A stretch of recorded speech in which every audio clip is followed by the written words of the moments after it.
Hello, welcome back to this Arsenal podcast for another match day watch along. We are live for the men's Champions League tonight. Obviously, the girls did their part last night, won, and with that, basically guaranteed qualification somewhat, one way or the other, to the knockout rounds. Now that's been confirmed by UEFA themselves. So it's now the turn of the men. The men have qualified with 3 games to spare before tonight's kick-off. But this is basically just to solidify a top 8 finish, basically. Won every single game so far, including beating Atletico Madrid 4-0 at home, Bayern Munich at home for 4-1 in the end, 3-1, 4-1. I can't remember. I enjoyed it so much I can't remember the score. But basically, as I say, unbeaten, won every single game so far, top of the league table in the Champions League, which means top 8, yeah. The men's one's top 8, and obviously higher ranked, the more chance when you get to the knockouts, the semi-finals and all that, you get the advantage of being the home team in the second leg, for example, and if you get to the final, the home dressing room, basically. So home colours and things like that, little things like that. That's all that basically means. Of course, Laura comes in with that comment. Ignore that. Anyway, team news is in. Joel will be on his way in soon for his pre-game chat and this, that, and the other, give his thoughts. Team news is in. Interesting team news. There'll be changes. One of the players I wanted to start, is starting, just not in the position we all expected. And Jokic is back as a striker, but you'd think Moreno on the bench. Nope. Hence why, you're seeing a second when I put it up on the screen. I think he's tinkering a bit too much, shall we say. That's all I'm going to say on that one. But there's your team news. There you go. Ray in goal, Ben White right back, Christian Norgard, we all thought we wanted to start and like to see start. Makes sense. Is playing centre back. Not CDM, not playing in the pivot alongside Randy. Oh, no. Your unit, Christian, you're playing centre back, basically. Okay. Hakape, next to him, Lewis Skelly. And then we've got Zubi Moreno. It's going to be fucking interesting. I know it's Spain's the national team's pivot for Spain, but still. He's played a lot of games, Moreno, so obviously Eze's on the bench. That means Odegaard starting in the number 10, Mendueke on the right, Martinelli on the left. As I said before, Martinelli up top with Kepa, Setford, Saka, Jesus. By the way, he got brought back into the Champions League squad yesterday, officially, because as he's been coming back on the weekend, they did a behind closed doors game against Manchester United with him and a few others, including Max Dowman. We won 3-0. Max Dowman scored, but also got injured, and he's out for 2 months. So we took him off and replaced him with Jesus so Jesus was on the bench. Eze, 1 year, Ricardo Calafiori. I'm sorry, again, with the crosses we've got, because he was obviously not in the matchday squad still, it looks like they're saving to ease him back in on Saturday, potentially. Instead of playing Ricardo Calafiori and Hakape as a back partnership and Norgard in midfield, oh no, we're going, yeah. So it'll be interesting, that's all I'm going to say. And we've got a few academy players in terms of Copley, Nichols, and Salmon as well. Salmon would be the big prospect. The next best thing after Max in terms of sought after, highly rated. So it could be very interesting. Tom was in the chat, got James as well, Laura's other half, the better half of Laura anyway, as I say. And then we've got Catherine in the chat. I was gonna say, are you gonna let me in?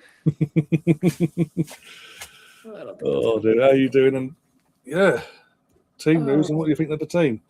It's an interesting team news. I'll tell you that much. I mean, it could make for a very interesting game. I mean, I don't want to say it's only a certain team because that I feel like that always just is like a curse to say that, but Mm. you know, given the injuries that we have in the back line, I think our only other option would have been to like put Mourinho back there and Yeah. have him play at all levels. Someone had found weird pictures of him when I don't want to. when it was when he was playing at Dortmund because during at Dortmund he had played in the back line, so Mm. I don't Yes, know. interesting. It's an interesting one, but you know what? If Norgard can get some minutes in there, then I'm happy. Can't complain much there. As I say, I know. what's it? I know there's no Gabriel's with a few more weeks. Saliba looks like they're saving him for the weekend potentially. We'll obviously wait time to tell on that one. But Ricardo, you've given other players a rest or played them still. Play Ricardo for 45. Get with a Cape. Get Norgard in the mid. Give Moreno 45 minutes of rest at least because he has played, as I say, he has been playing a lot. And again, I know it's the pivot for Spain normally in terms of Zubi and Moreno recently, but they've not played in terms of club level. They've not played with each other a lot.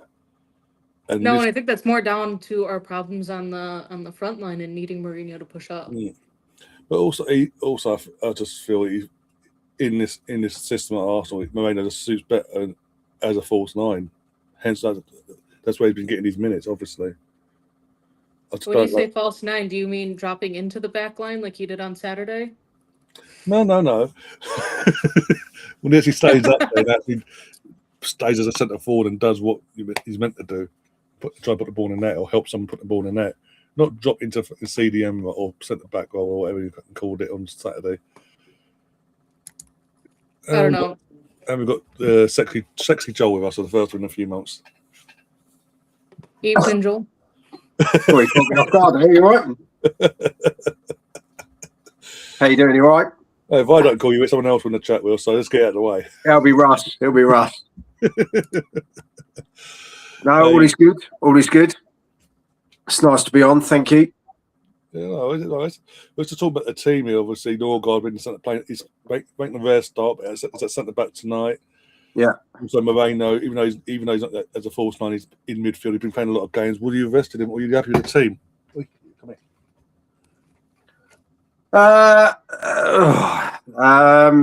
To be fair, I don't mind that Norgard's been put back into centre back because I think he will do a job there.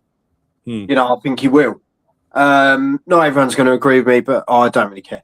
I think Moreno, that is the position we actually brought him in for. So it's no major shock, is it? To be honest, it's only because obviously we've been short up top. He's done a job, and I think this could be a real confidence boost for Gyökeres to go and get some goals.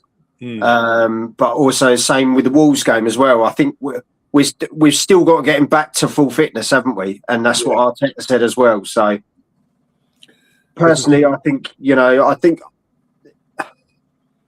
it's the best squad that we can put out, I think, for this game without killing any others that we potentially could if we were dragging them into this game. It wouldn't have been that bad if we had Jesus putting up top, but I think we'll see him later on in this game. I think it's too early to bring Jesus on to start though. Game back. Okay, I can't figure out why my phone screen's doing what it is, but that's all right. I think he'll suck it up. But I think first game back from a long-term injury like that. I mean, if he was out for 2 weeks, I would have no problem saying start him. But he's been out for what 9-10 months now. 10 months. Yeah, exactly. I think that's what I said. I think he'll come on. I think he'll come on towards the end anyway. I think he will because you also do want to start integrating those players back into the team because if Gyökeres then gets a knock again, and say Rice is out a bit longer. Marino is going to sit there because we do need to. We're going to have Jesus up top because we're running out of options. We literally are. So we've got to get him in a better position, haven't we? And it's not to say chuck him in the deep end, because at the same time, he's got to get the minutes somewhere. So, yeah, I totally agree for this game. But as you say, Wolves, I think Gyökeres will start again because, as I say, we need his confidence level up to get the goals going again. But I think Jesus will feature in probably both games at some point. In terms of starting, I think you're more likely to see him start against Palace in the Cup, just for give him 45 minutes. But as you say, it's important to get the minutes back in his legs, get his confidence up himself when we can. In the meantime, I think Wolves is a perfect game for Jesus to come on at some point in the second. I think Gyökeres needs the confidence as well. Yes. This is the thing. I think you've got a front line, haven't you? That really needs to have it, installed into him. Because at the moment, the only striker we've got that's got the confidence is Marino. Yeah, no, but this is the thing. The frustrating thing with Gyökeres, because in terms nothing against him, is we were finally getting somewhere where he was settled. He was starting to link up better. His touch was getting better. He was scoring goals, starting to get a run together of goals as well, back-to-back games. Then he got the knock against Burnley, so it's sort of set him back now. He's back to square one, trying to get his fitness back up to that level, so he can. Yeah. First, again, hindsight and all that, I just think if he hadn't had the injury, I don't think we would have struggled in certain games that we have done while he's been out, in terms of like a Villa away or Chelsea against 10 men, or even Sunderland. I think we would have got. I think he would have helped us because he was getting there. He was starting to show what we saw of Sporting, and he was starting. Lucky or not, the goals are going in. Yeah, and I think. Yeah, this is the best team we can put out tonight, in my opinion, and I think Norgard has got the experience. He's got the intelligence. He reads a game. He's in a great back line anyway. Hincapié, everyone's had a proper, he should have done this, he should have done that. At the end of the day. Saliba made those mistakes at the start. Gabriel made those mistakes at the start. Look at them now. Let's give this guy a chance to integrate in before we start slating the poor guy. I think he's been brilliant.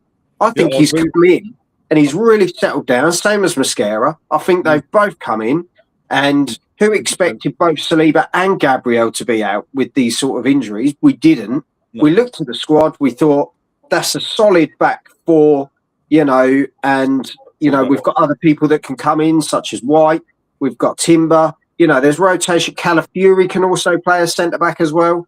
So there's a lot of people there. Would you say that you're surprised that Calafiori is starting on the bench today instead of playing as a centre back today? I don't think it's a bad thing, to be fair, at all. I'm not surprised.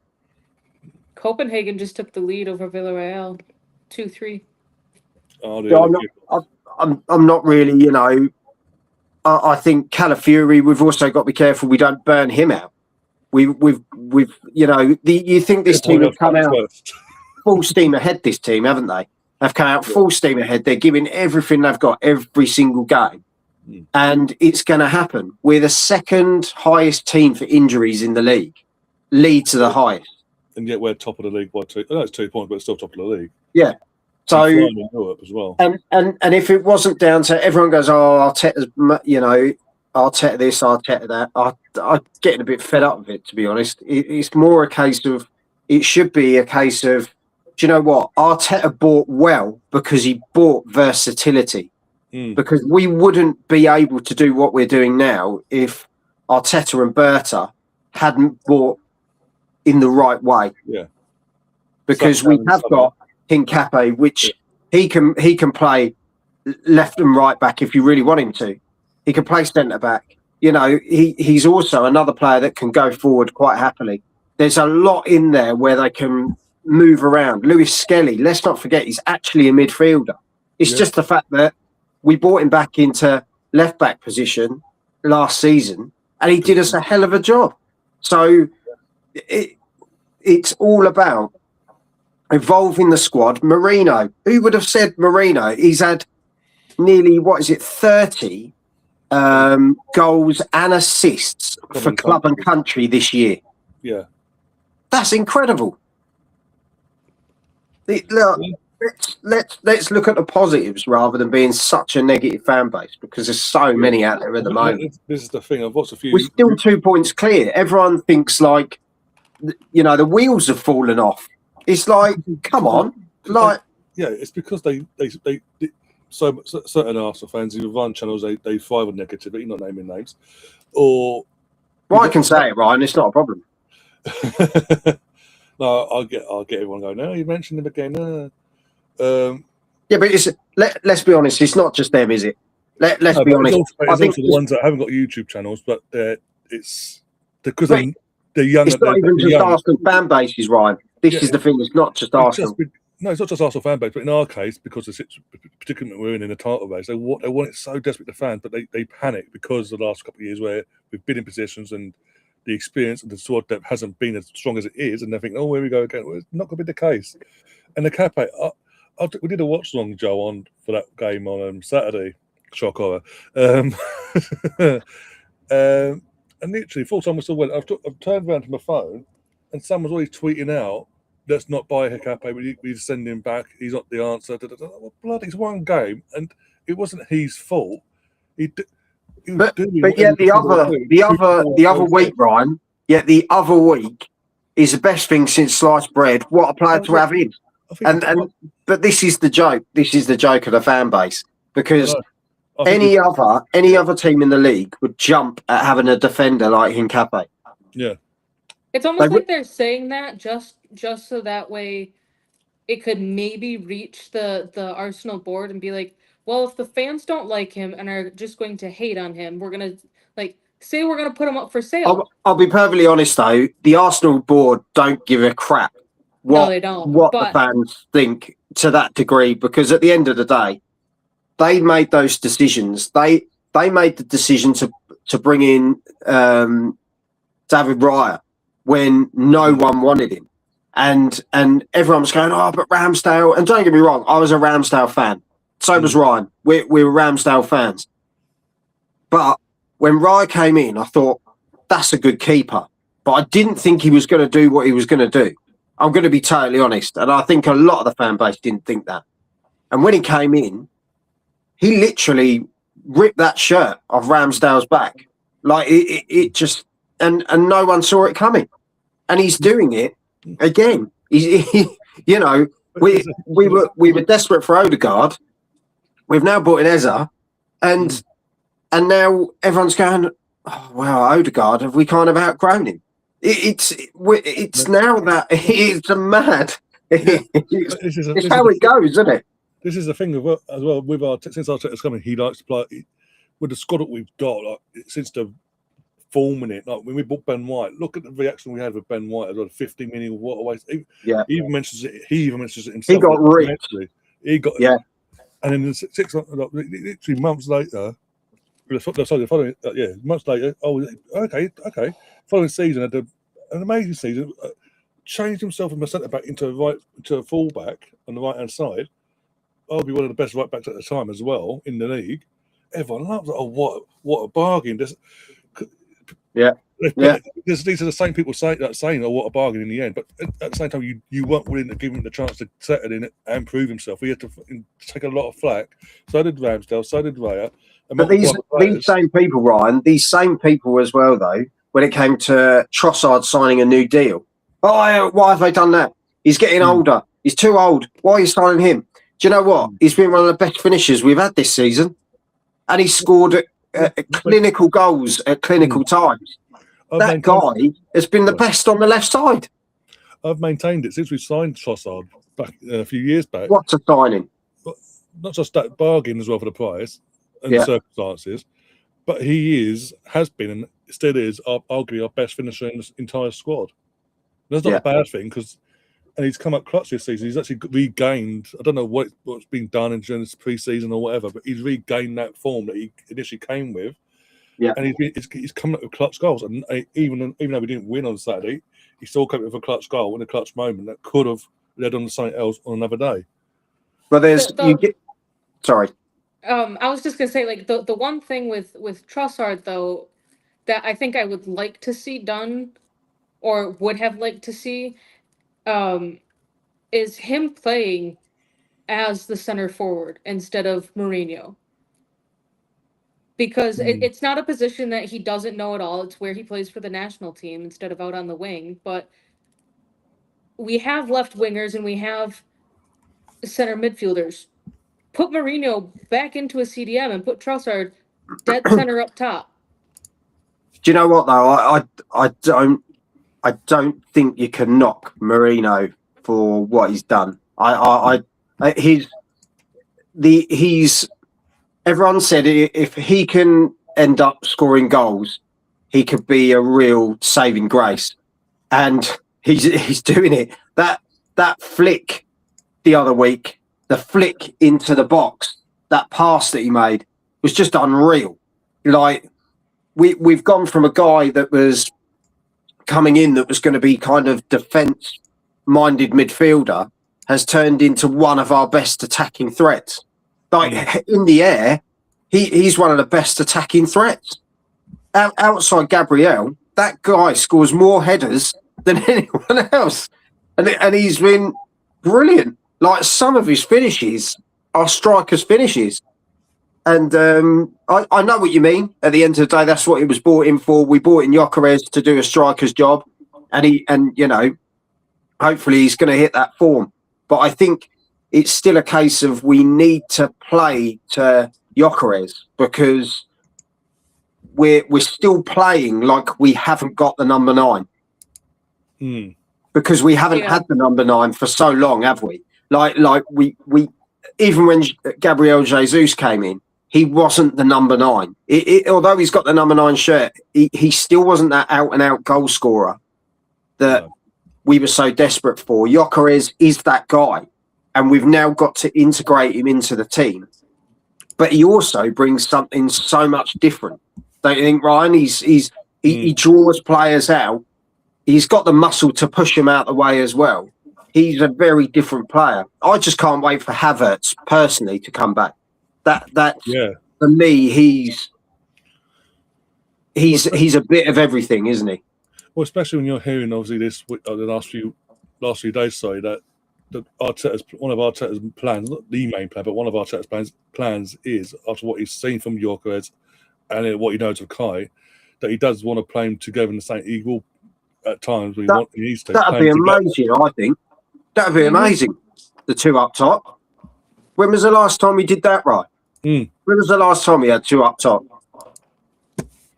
And again, that could be massive in terms of getting the best out of Gyökeres as well, get his confidence up. That could benefit him as well.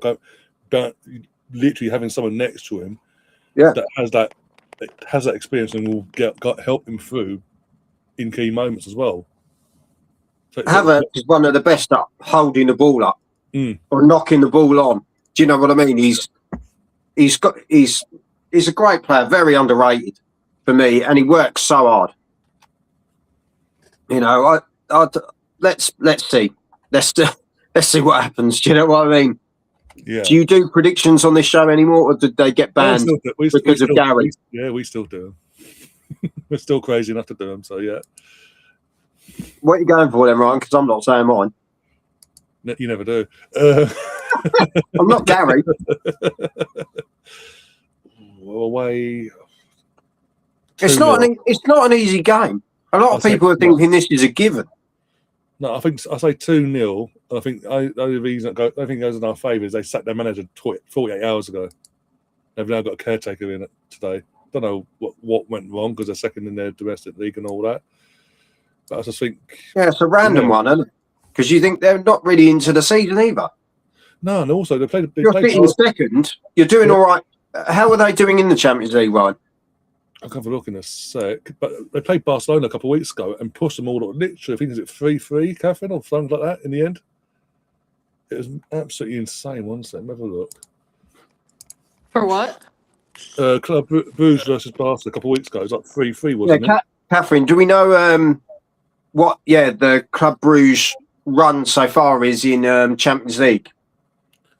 So give me 2 seconds. Come on, where are you? Brugge are 28th in the league table. Yeah, 4 points, but obviously tonight's going to 2 more games after this. They can push themselves up, even up the table. Make sure they get. Because the thing is, you're still in that point in the competition. Okay, so that would have been their point. So they've obviously won 1 game, haven't they? They won 1 game somewhere. So they scored first. They scored in the 6th minute. Barcelona equalized 2 minutes later. Bruges took the lead 9 minutes after that. It went into halftime. Bruges up 2-1. Came out of halftime. Yamal scored in the 61st.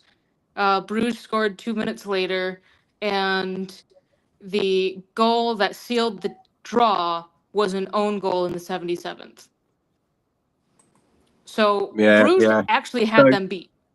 So they tend to score quick, don't they? By the sounds of it, they seem to, I think part of it. I mean, kind of looking at kind of the momentum map that FootMob has, it kind of seems that quick on the counterattack, like there was a big chunk of time where Barcelona was just peppering the goal. They got the ball and scored almost immediately, and then it seems to just be get the ball on the counter, make it quick. So I'm gonna quick join off my laptop. I'll be no worries. Be right there. Who did they beat, Ryan? Do you know? I was going to have a look now. 1 sec. Yeah, you're very slow at this.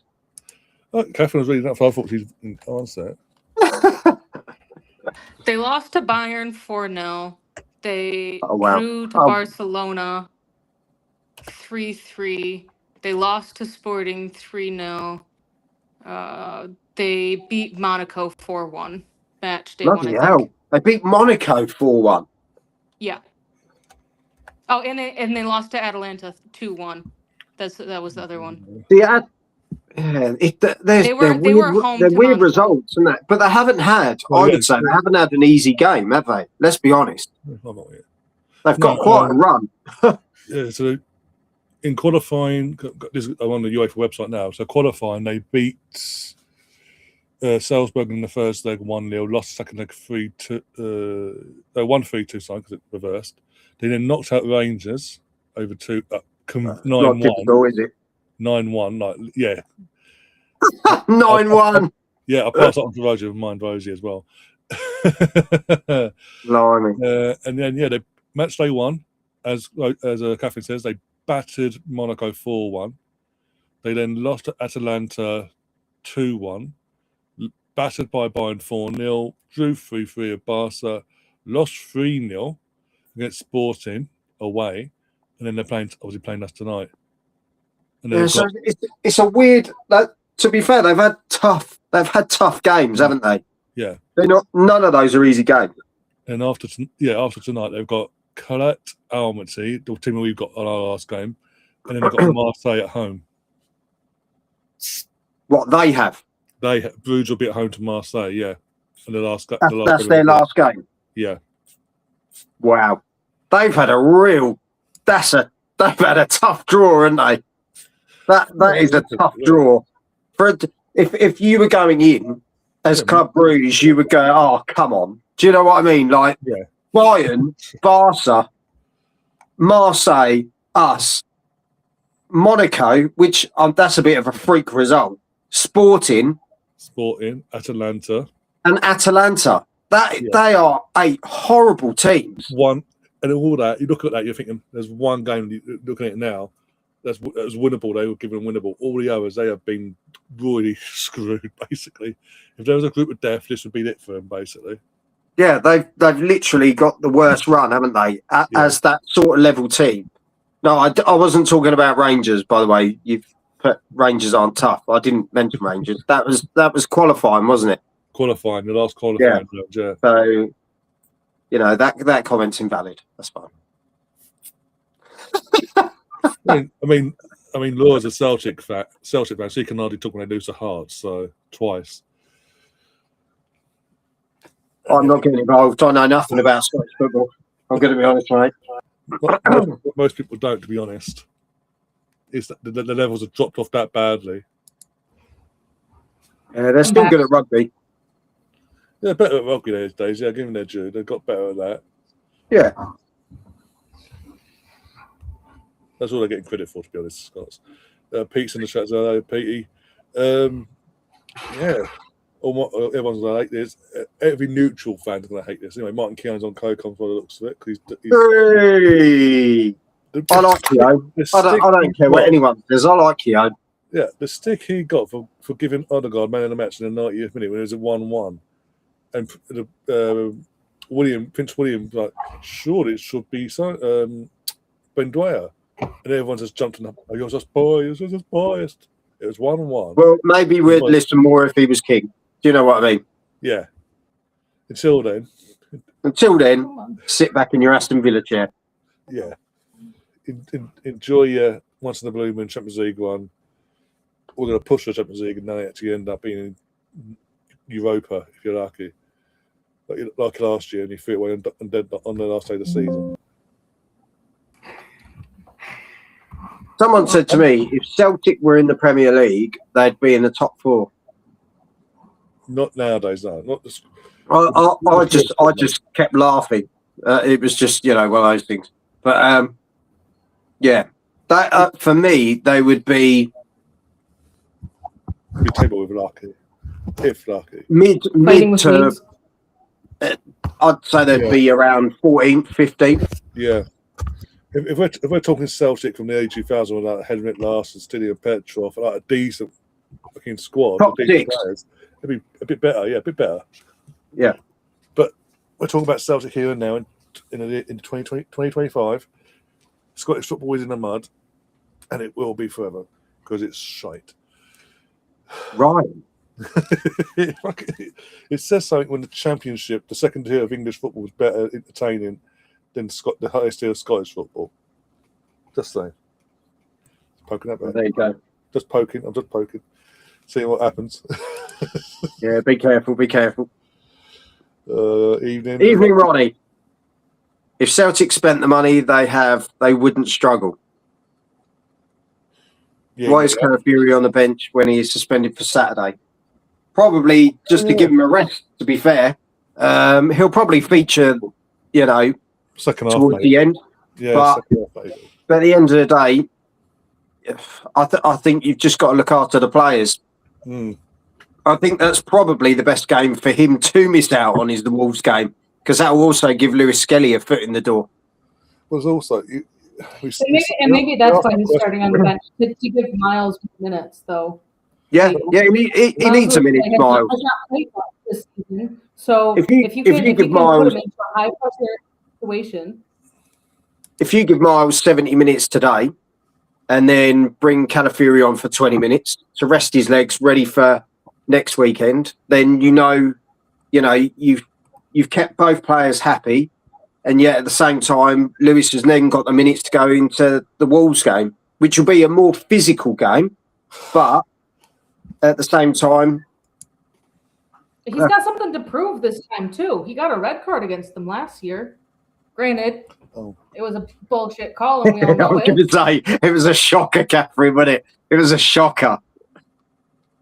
But I will say this, for people asking that, obviously saying the question, right, okay, it's not going to go, but if Ricardo was to start, he got injured tonight. It was a good few weeks, not just for the weekend. Then people were saying, the same people were going, why did he start? Why did he do this? Why did he? You've got to sort of.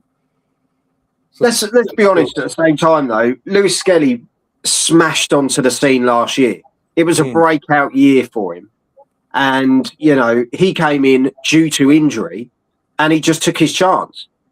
Calafiori's hit the ground running this year, and you cannot not play the guy because he has been that good.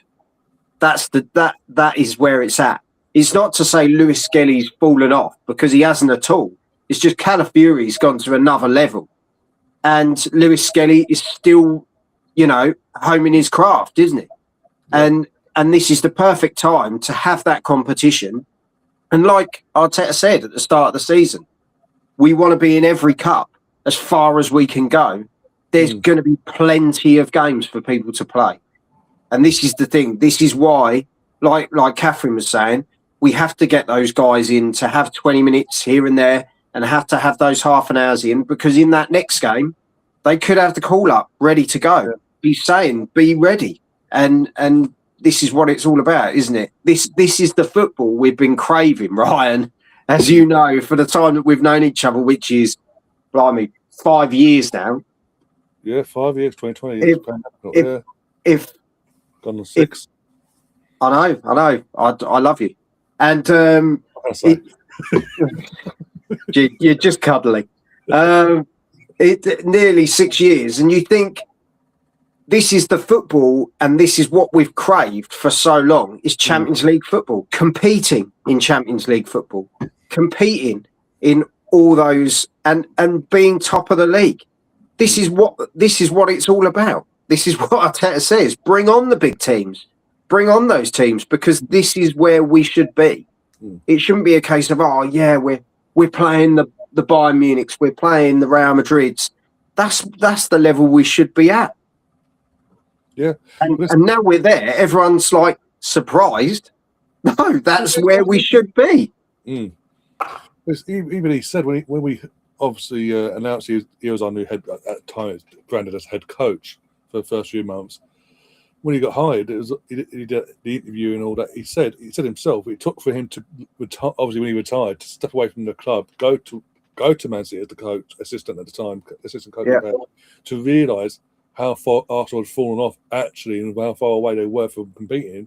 So it was an eye opener to him. So coming to Arsenal, he already knew what he had to, the work he had at his hand, basically. Yeah, you knew it was going to be hard work. He wasn't going in blindsided like a certain other manager at Aston Villa. Just saying.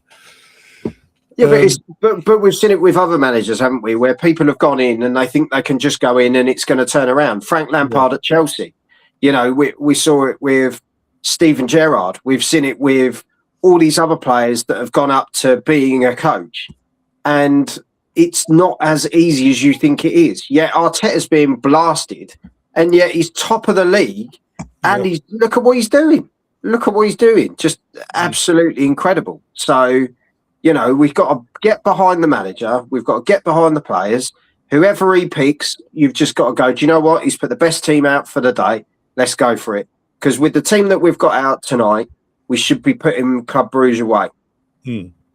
That's it. And I don't care about, saying, well, they drew 3-3 with Barcelona. That's great, but they're playing us now, and we've got to show them how good we are as well. So, I better go downstairs. I'm about to say, it seems we've upset the Scots. I mean, Laura, I think you come in, but we'll have to debate at half-time when Joel comes back if you want. If it irks you that much that we don't rate Celtic's team to compete in the Premier League level, yeah. Oh, Russ, you gorgeous human being. Yeah, there we go. You said you'd come in. Right. Now that Russ has turned up, I'm going to go. Yeah. I've had my compliment. I'm off. Yeah. Before I get smashed by the Scot. I'll see you at half time. Yeah, see you at half time. Take care and Come on, the boys.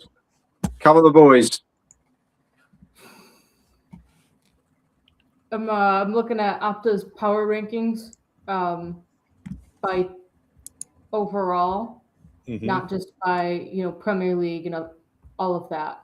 Arsenal's at the top, Bayern, PSG, City, Barcelona, Villa, Liverpool, Real Madrid, Chelsea, Inter Milan. Those are your top 10. And Villa have jumped 4 spots in the last 7 days. They were 10th, now they're 6th. So, going to be interesting. Some big games on tonight, didn't we? I know Liverpool Man City are playing Madrid. City versus Madrid. Big news in that one is Mbappe starting on the bench. Of course he fucking is. Okay, Man City are winning then. Fuck's sake. Um, Alonso's getting sacked. Ajax won today 4-2. Copenhagen won in the last minutes 3-2. Women's Champions League, Barcelona won 3-1 over Benfica. They would Benfica had equalized just after the second half started. Paris FC almost drew to Valerenga. Valerenga went down to 10 right before halftime, drawing 0-0. And Paris won off of a penalty in the 82nd minute. Yeah. So by the way, how have we qualified, by the way? Because UEFA saying that the girls have qualified as of last night's result. points. So we just guarantee the player spot, basically. Leuven, the most that Leuven can get is 9 points. And they had, played yesterday. They can get 9 points. Arsenal is also on 9 points. Atletico Madrid, they have a game in hand.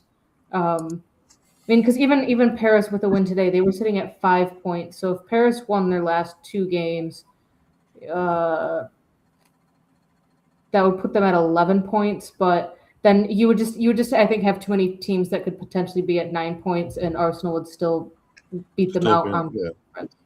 So basically, we've basically guaranteed ourselves at the very least a playoff spot. Basically, is what they're sort of. Let me. That's what they should have said. Keep going. So the interesting thing about Brugge's Champions League form, they battered Monaco at home.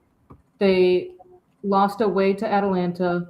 They lost away to Bayern. They drew to Barcelona at home, lost to Sporting away, and now they're playing Arsenal at home. Looks like Mourinho was the one with the yellow card indicator. Let me know when you kick off and I'll get the clock going. If you're ahead of me. No, they're still doing whatever it is that they're doing. Let's see. Yeah.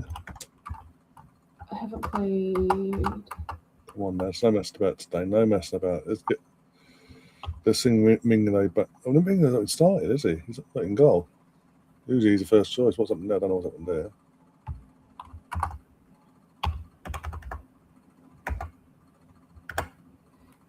So we're kicking up. We're getting ready to kick off. It might Moreno. Moreno sending the ball. And kick off.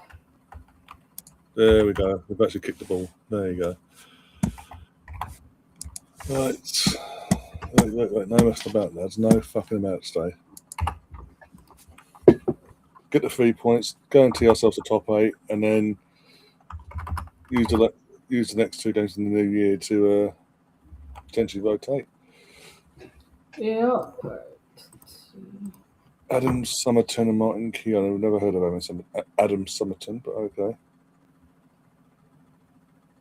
The City at home or are they away? I'll let you know here in just a second.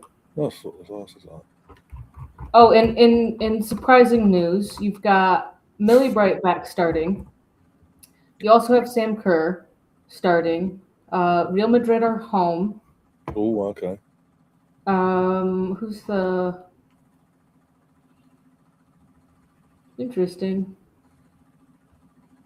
You've got City, Arsenal, and Newcastle all playing today. And all 3 English teams away from home. Are away. There's a variety. But then you've got, let's see, Spain, all 3 Spanish teams are home. Let's see. In the air for another Friday, I'm sure. I just found it weird how it's just randomly on Monday afternoon they sacked the manager. Look at the form. Like, okay, the last few games haven't been going too well, but I mean, the second in the league, as I said yesterday. Let's look at their club form. So in their last 5 league matches, they've lost 3. Let's see. You've got a 1-0 win. Sorry, their last 5 league games. A 2-1 win, a 1-0 loss, a 1-0 win, a 1-0 loss, a 3-2 loss. So fairly close. Let's see. Give me the women's power ranking. I don't like this. Oh, go on, Noni. Noni, get the ball out, someone. Shoot, Martin at the keeper. Oh, well but done. You know what? I like that he took that shot. He's done it not more this season since the season started. He's having a few more shots at goal from outside the box in that area, and he didn't get to do it much last season with his injuries and form. Mm-hmm.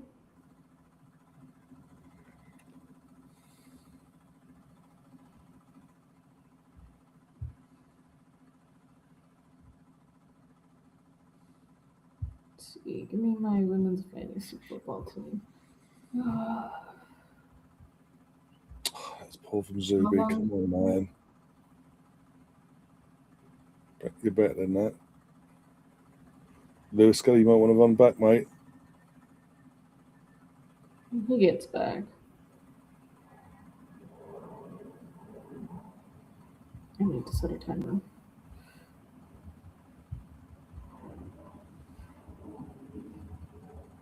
And nothing. I think that's the main thing why Lewis Skelly has been made of.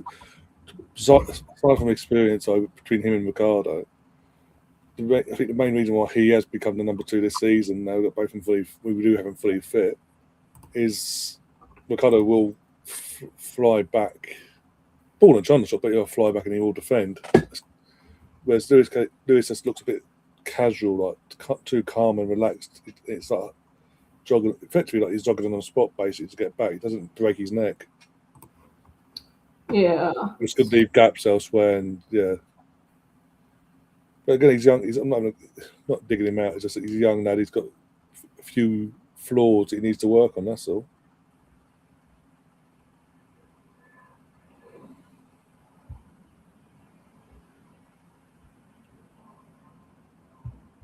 I'm surprised Kepa didn't get a run out tonight. To be honest.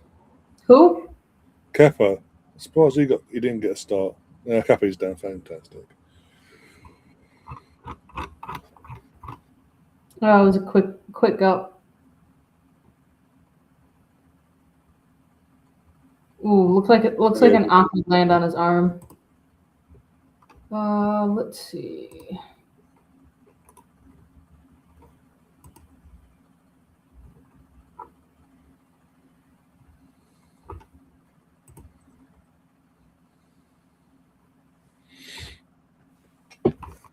Keep an eye on the other games as well. No, and all of the Champions League games going on right now. No one has scored in the opening 5 minutes. Kind of surprised though. Catherine Cook, former now. Catherine Cook is playing for Roma tonight, apparently. Starting. Yeah.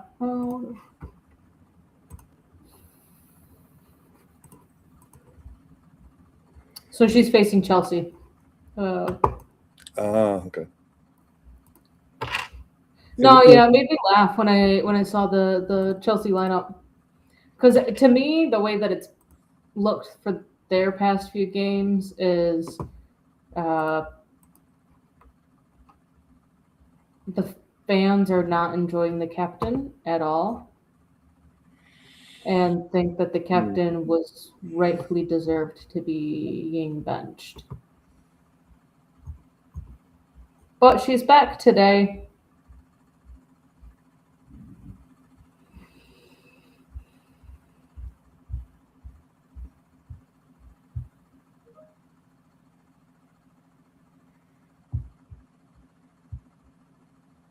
Long throw in from Brugge into the box, cleared out.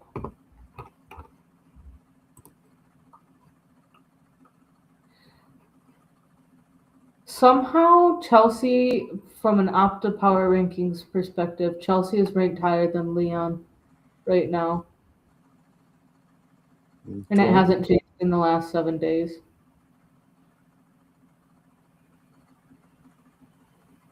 So that one I'm a bit puzzled at. I'm puzzled at some of these. Because you've got Spain, France, England, United States, Germany, all thrown in there, and Mexico.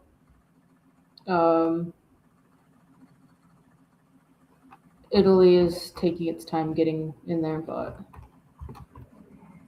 Premier League, Champions League predictions. Lucky, nonny, unlucky. Be expected.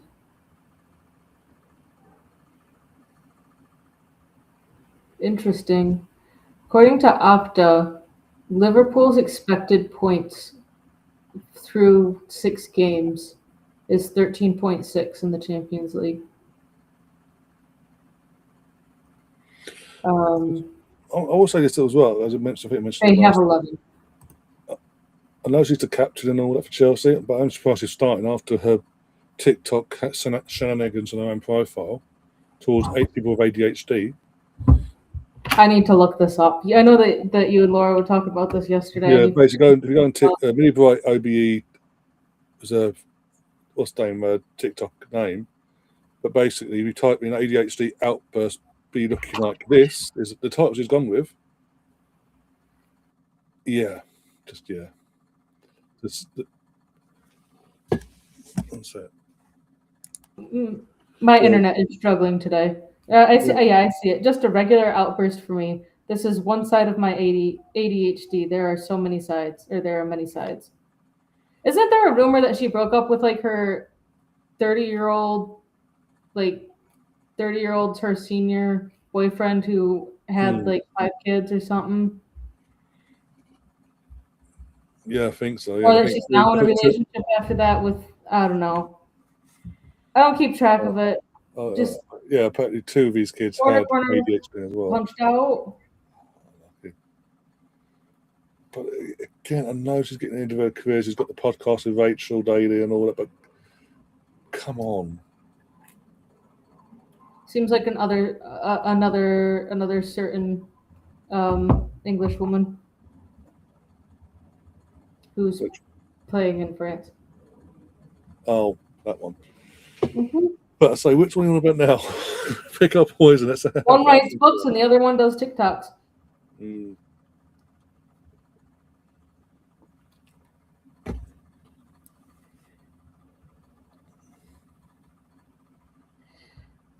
Apparently, it's a TikTok alter ego that takes over the account. Oh my God. I'm not even listening to these with sound, and oh my God. Like this is like secondhand embarrassment, cringe-worthy type stuff. Come on. I get it. I get you're bored. You got social media, but there's other things you could have done as well. That could have written a book. Could have interacted with. Oh, it does not like Catherine today. No, it's weird. I got a thing saying that, oh, your internet is, not working, but now we've fixed it, but it still says that you're offline. And that was at like 9 o'clock this morning, and I've been online working this entire time. Oh, good block. Oh, Martin. Nice block. Lewis, get out to him. Well done, Lewis. Can we close it down a bit quicker, lads, please? But what are you fucking doing there? What are you fucking doing there? Offside or not, he got away one there. If that had gone any other way, he'd be fucking getting ripped to pieces by me right now. He goes, he's about going. He looks back to Martin, then he goes, actually, no, you go and deal with it. Even though Martinelli's further back. He's just thankful the guy was offside. Oh, Foden's been booked, apparently. He's got notification saying he's been booked for Man City. 1-0 Leon. Shocking. They're you can tell I'm shocked. Playing United, aren't they? So not really. Yeah. Oh, Saka's warming up. I mean, but honestly though, like I'm expecting like a 4 or 5-1 game. Even though like I think this is the first time that United are playing Lyon, and I don't think that they are going to be at all prepared for any of that, like at all.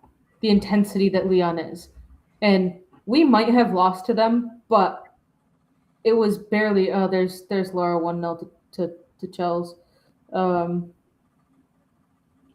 Again, wait for the shock. Did I want them to score? No. Probably Sam Kerr.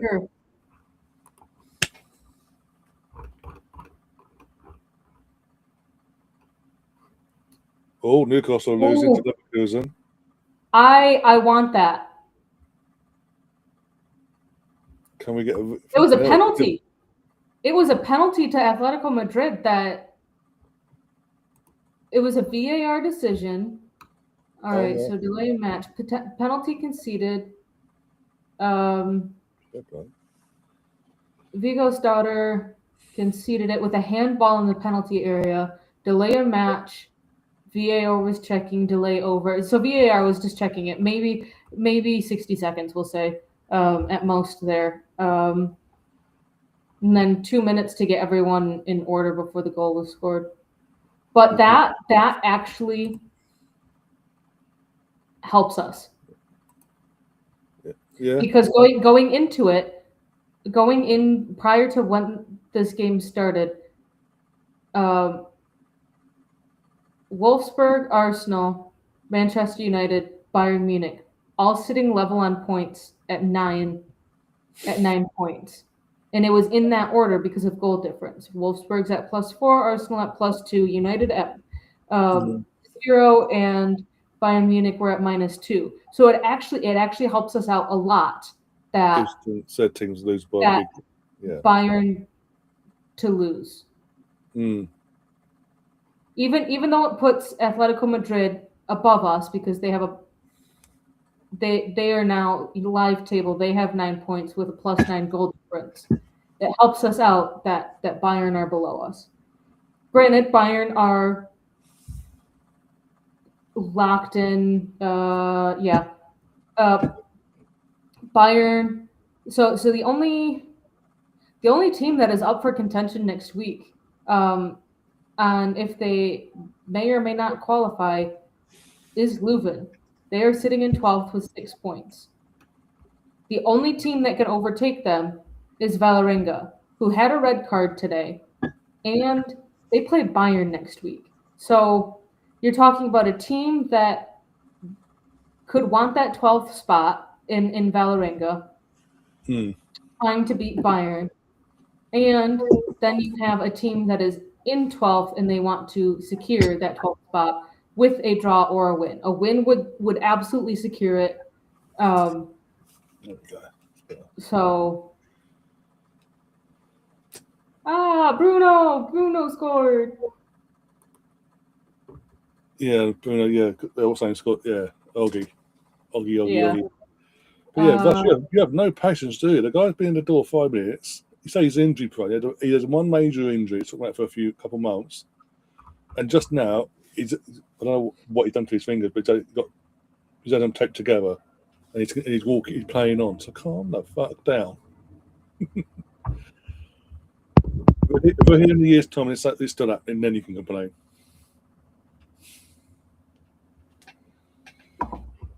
Yeah. So, by the way, it's so weird to have both the men and women's Champions League in the same night, like same week. It is weird because they usually have it one, like as you say, men 1 week, the women the following. So it's like they space it out and all that crap. But I think it's because like the women's schedule have I think for most leagues, maybe not all of them, a guaranteed Christmas break or holiday break.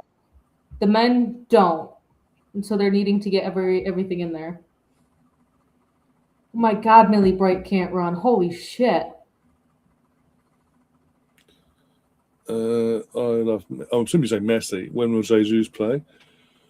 we're assuming depending on how the game goes tonight, we might see him for the last 15 to 10 minutes in this game, maybe 5, depending on how what the score is at the time. I think that if Arsenal are up 4-0, 4-1 at the 60th, 65th, he could come on then.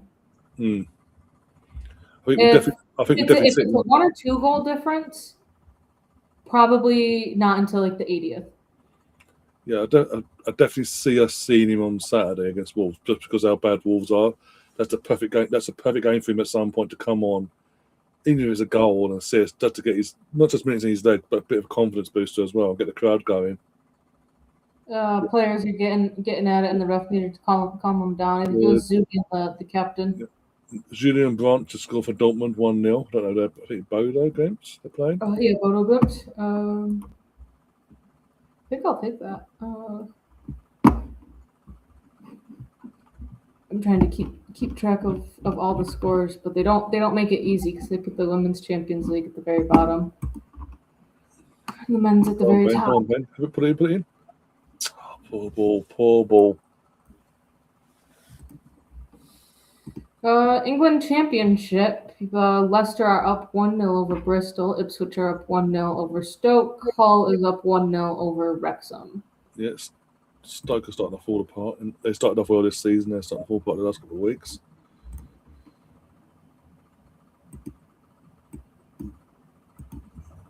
Thank God I don't have to see Stoke. I don't like Stoke either. Thank God I don't have to see them get promoted and go, hey, we're back. I have to deal with their bullshit for a year. I'm back. Just have them on 2 match days mock Aaron Ramsey. They can piss right off. Should be a throw into Arsenal, but no, it's been given to them. There is a 99.96% that Arsenal are going to reach the last 16. They've confirmed we've qualified. We're qualified top 8. I think. Yeah. If win 1-0 Benfica. Yeah. Oh, who are they playing? Napoli. Oh, that's not. Napoli have been really bad in this Champions League so far. They're in the lower part of the playoff spots. Yeah, just got from my screen now. Visserard scored. If Arsenal win today, we're top. We're top 8. We finished top of the table because there's 2 games left afterwards, isn't there? Yeah, maybe 6 points. So, yeah. Well, I take that back. We would be in our hands. So no matter what, Arsenal and Bayern are likely going to be your top 2. And yeah, winning top 2 games to go. PSG can get thrown in there. So can Real Madrid. They're drawing right now. I'm looking at the live table, so it's a little bit more hectic. But so Arsenal win, they would be at 18 points. Bayern would be sitting at 15. So would PSG and Real Madrid. They would all be sitting at 15 points. All of them won today. Arsenal at 18. Bayern would need to beat Union Saint-Gilles by, like, depending on how many goals we score, 3 goals, at least 3 goals. And Arsenal need to lose in order for Bayern to reclaim first. So it's going by tonight's again the opponents we've got coming up. Seems unlikely. Yeah, the big chances go 1-0. Got I think it's a block off the line effectively in the end. Start coming into it a bit more, but Nelly crosses it in, header wide. It's not given though. No, I'll see the replay. Have a look at the replay. Ball goes in. Nice crossing. It might have come off the dude's. It should be a penalty actually. It comes off his hand, wasn't it? No, it doesn't. No, it doesn't. No, it should be a corner. It comes off his shoulder though. Comes up here. No, it's not. As I say, I thought I initially thought he hit off his arm when he's like that. Look at the close-up replay, didn't it? But yeah, it should have been a corner. Off the post. Who was that? Cape as well. Cape off the post. Sorry. Yeah. At first, I thought it was him defending, and it could have almost been an own goal because I don't know what color jersey David Raya is wearing. Apple green. Oh, the green one. Not the third, but not in the third choice. Not the third choice green that I've got around it. It's basically I'll see it here in just a this second. green. Yeah, this green, but not in this style. One sec. You'll see it in a sec. He's on the screen now, but you got the black armpits underneath. So this is the third choice goalie top. So yeah, basically this colour, but with the Arsenal badge on it instead of the cannon, and black armpits and black trim.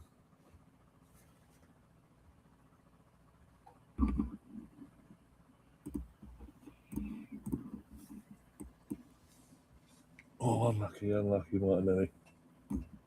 Almost pulled it off there. We're starting to grow into it a bit more. Getting a foot on the ball a bit more. No man to dictate the tempo. Oh, Zubi needs to wake up a bit today. There's no way. Usually he's spot on of his awareness. He's just not on it at the moment. Did you say there's only one Arsenal player on in yellow? When they were flashing up the lineups, they only had Mourinho marked as player on a yellow. Yeah, that makes sense. What was it Zubi done it early on in the league phase? He's done his suspension already. That's what I'm trying to figure out because we're on match week. We're on match week 6. So hold on, I need to figure out who we played when. My team. Give me Arsenal. So I don't know if I can pick that up. Who we played. All right. So he got a yellow card. He sat out for he got a yellow card against Athletic to sit out against Slavia Prague. That's the one, yeah. Because then he was back for Bayern, and then is he? Oh, Rice would have been as well. Is Rice on the bench? Because he's the other person that. No, he isn't. He's not travelled out. He's got the night off completely. Oh, Laura's cheering. Go on, Noni. There we go. Go on, Noni. Rip it. Oh, what a goal! Noni Mendueke. What are you saying now, Russ? What are you saying now? He's saying yes. You wanted him out 5 minutes ago. You wanted to get a refund, and now here he is. Absolute thunder bastard. Pass the keeper. Have some of that. That's a bounce back goal. Here we go. Let's go and fucking finish this off now. Come on, lads. You know what? I'm gonna be really mad if my Women's Champions League bet does not hit. It was a 3-game leg because I had Paris FC to draw. I thought Valerenga were gonna pull that shit off. What was run from him as well? Got past him and then just ran it to space, opened up and had to pop. Put his laces through it as well. Yeah. There we go, boys and girls. You done now? What? No, I'm talking to this one. You're one. talking to your dog. Laura, what are you doing? You're a mod. You're meant to be a mod, but a good one, not the sugar happy mods. Bloody hell. She said sorry. Didn't mean to delete your message. Let's see. Oh, the guy's down. Oh, for fuck's sake. He's on his foot. Have a look. Studs to the top of it. Yeah, bottom of the boot. Yeah. On top of his literal toes. Ow. So his toes, he's just got a bit of a sting on his toes eye. We got his marrowbone now, so you're happy. 1-0 to the Arsenal. I'm still waiting for Russ's apology, by the way, to Noni.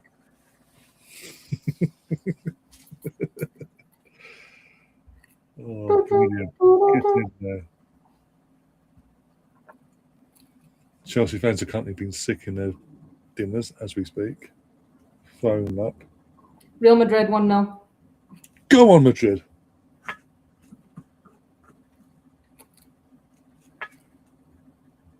Put them fucking Mancunian bastards in their place.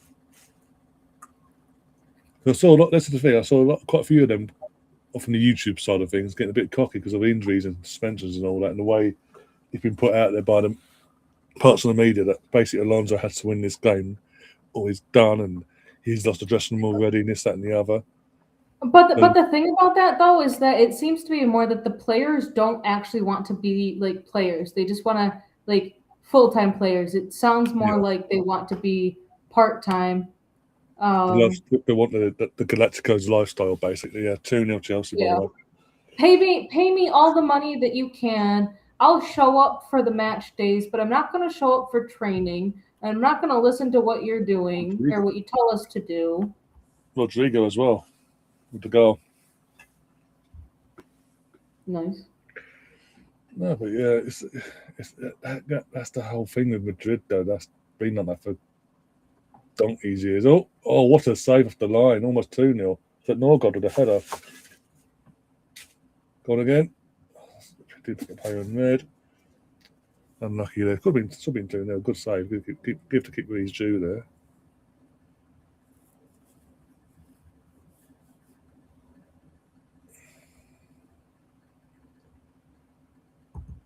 According to our rivals, we're falling apart. We're falling apart at the seams. Of course, that's what it looks like. Yeah, exactly. Yeah. Captain scored the goal for Chelsea. Well done, well done, Norgod. Otherwise, I would be in trouble.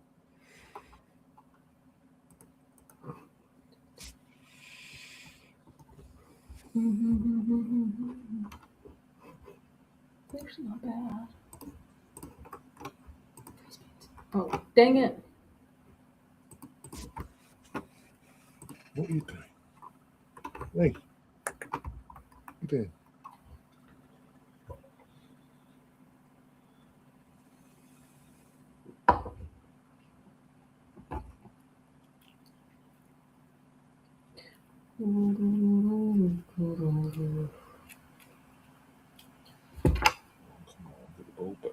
Get foot back in the ball, please. Lads. Don't let them go back to dictating the tempo. Don't step off the gas.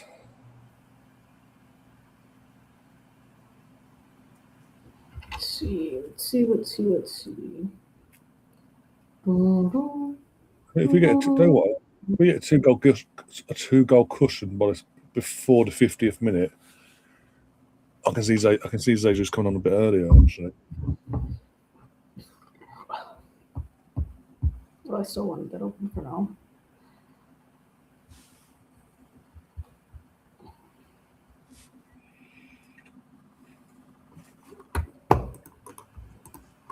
Go. A bit faster, lads. Come on.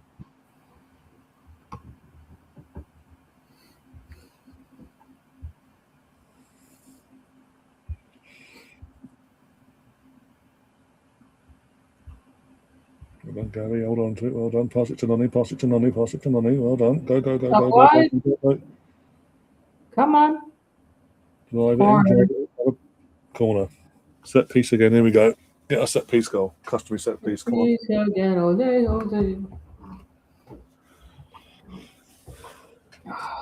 Come on, Yorker. There's someone. I don't care. Oh, there's a cap out. I thought he more got out there. Should have been a handball. Should have been a handball. You see that replay though? Yeah. Should have been a handball. VAR, what are you doing?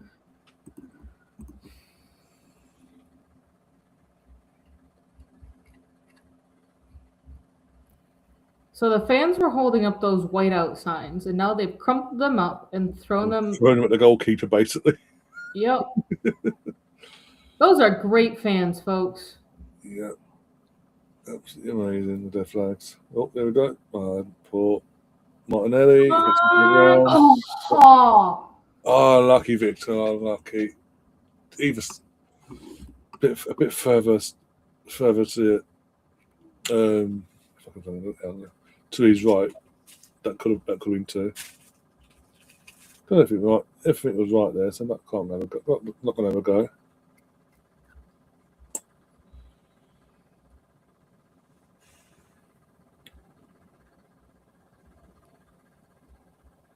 Roma getting eaten up by Chelsea. I honestly wouldn't be surprised if this ends up being like a 6 or 7-0 game to Chelsea. Well, it's amazing how they lose. The second they lose a game in the league, there's this, as you referred to earlier, the second they lose a game to Everton in the league, the very next game, even though it's in Europe, they revert back to, let's get the old guard back in. Sammy Kerr, Millie Bright, you guys get us back to normality, please. Against the, again, with all due respect to the Roman women's team, not exactly a tough team. They're playing in a 4-5-1. There you go. Midfield's just completely Defend. Well done. Let's go. A bit faster, Martin. A bit more alert. This will be fantastic. Blocked. Well done.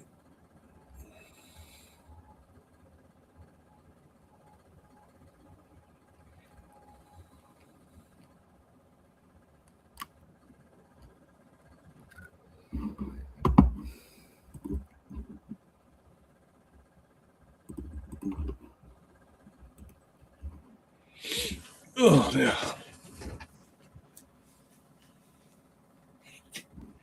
What are you doing there?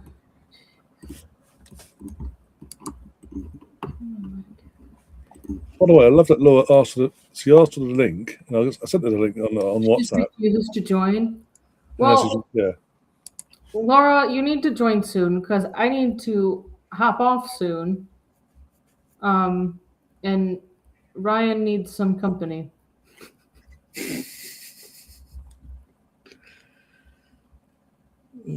Yeah. Club Brugge is showing what they did against Barcelona. Quick counterattacks, trying to change momentum quickly, but we're not letting them get that. Let that work. Yeah, we're not panicking or nothing. We're just being resolute and standing our ground, basically, making and forcing them into errors. Yeah. Did it?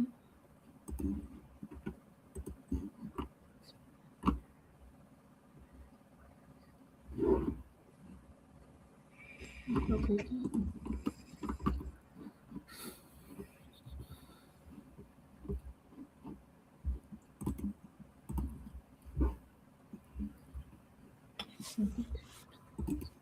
Are we actually fucking out the board with 10 minutes to go in the first half?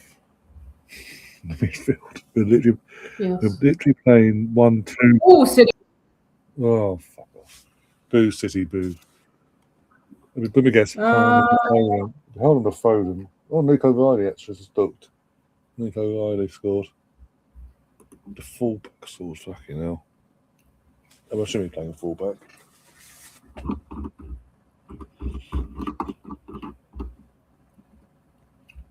Madrid, you had one fucking job tonight. No, that was a comfort goal. We're gonna allow you to get one goal. Yeah, seems like yeah. Or we your ass. Laura, come join the chaos. As described, a soft equaliser, but that's just what City needed. Who said that? Jamie Carragher? Won't surprise me now. That's just random. What's been written in the Sky Sports app describing the goal. Keeper, well done.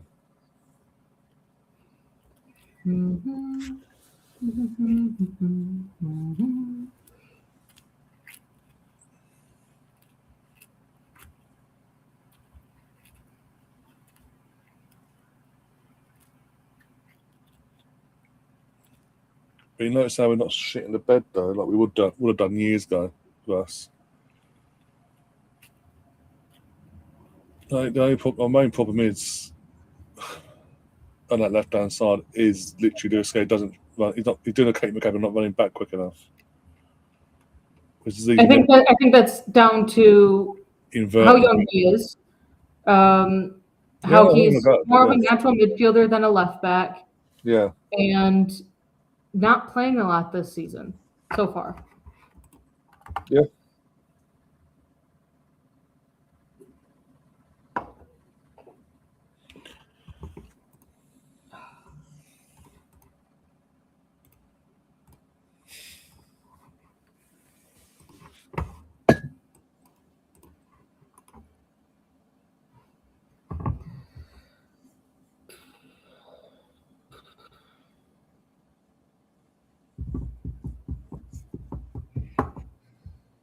Apparently, it was a VAR check for that goal for City, by the way, for a foul from Diaz, but he got quickly told no, goal stands, basically, sort of thing.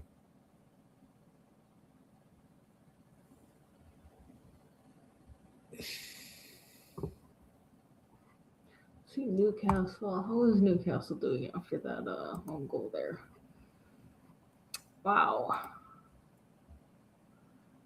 Harvey Barnes with two different shots on target.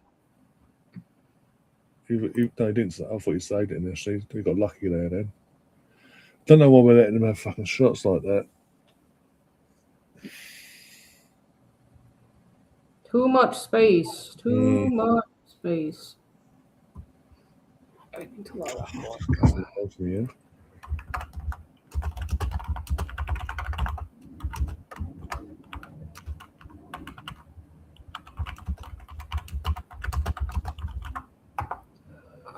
Ooh, excuse me. Clear it. Clear it. Get rid of it, Lewis. Oh, Victor, what was that? Not enough pace in the ball.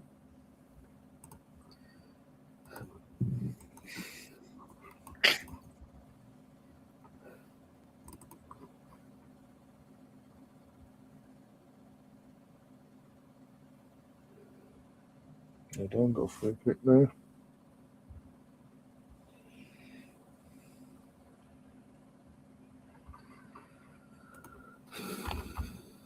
But if you could track back, that'd be fantastic. So just trying to do the Lewis Skelly. Get rid of it. Boot it. Well done. Draw off of it. That's a fuck. You've got around the neck, for fuck's sake, there. That's not the first time that's happened this season. Victor getting hung up by the neck.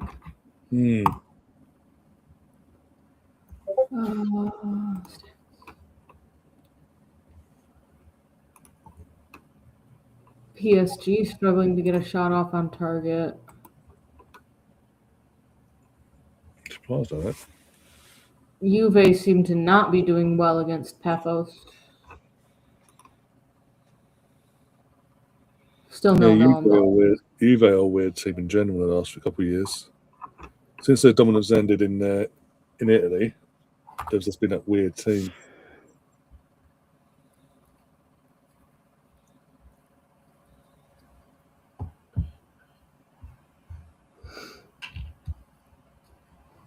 Oh, let's do 2-0 at half-time now. Okay.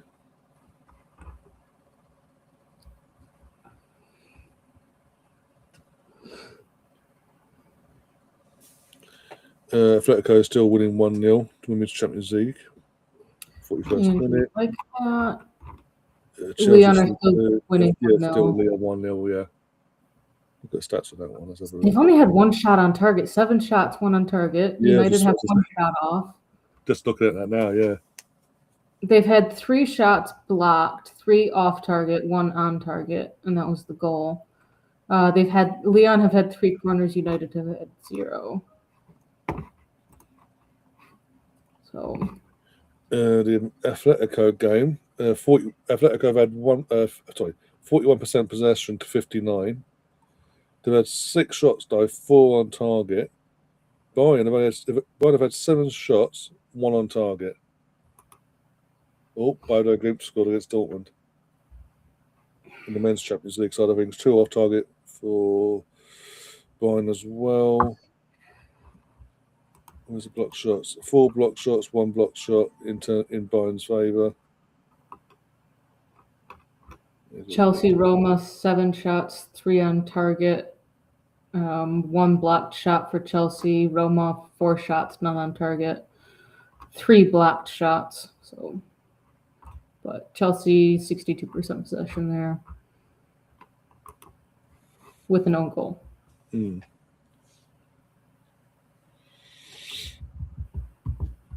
Can we just? Oh, good save! Good save! Good save! Keeper actually caught the ball. Well done, Ned. Oh, City Pen. Seeing that in the one group chat. So, Rudiger with a yellow card, penalty check. Doku and O'Reilly combine on the left flank before the latter stands a ball up towards Holland in the 6-yard box. However, City's star striker goes down in a heap under a physical challenge from Rudiger. Play initially continues, but VAR steps in to signal a review. Yellow card does end up getting dished out to Rudiger. Penalty scored. Holland 2-1 to City. But I've got to hop off now. Hopefully, you can get someone to come suffer through this with you, but it just continues to stay like this, like the women's game did yesterday. So. Yeah, well, got Joe at half time, but yeah, what was it? So yeah, probably a commentary up, and that was it. I will see you over the weekend, probably. Yeah, probably, yeah. They got fucking 2 games on Saturday, so yeah, because they're both Saturday games. So. Yeah, both Saturday, yeah. There's a bit of a time frame between them this time. Yeah. But yeah, take care, and I'll see you soon. Yeah. See you then. Have a good one, everyone. There we go. Oh, that's annoying. Oh. I'm confused. You're back. Oh, that was weird. Yeah, that's annoying. I thought when Madrid have scored like that, galvanise a bit and go, oh, we'll be a point now just to keep Alonso on the job a bit more. Nope. And the thing is, Man City fans are going to be unbearable now. They're going to be unbearable when they win this game, going into Palace away. Fuck's sake, Real Madrid, you had one job. Stop being melodramatic, drama, fucking bastards. Actually, listen to the manager, the legend, the club legend of, or one of the club legends in recent history of Real Madrid, from his playing days, and become a club again in terms of actually playing like a team.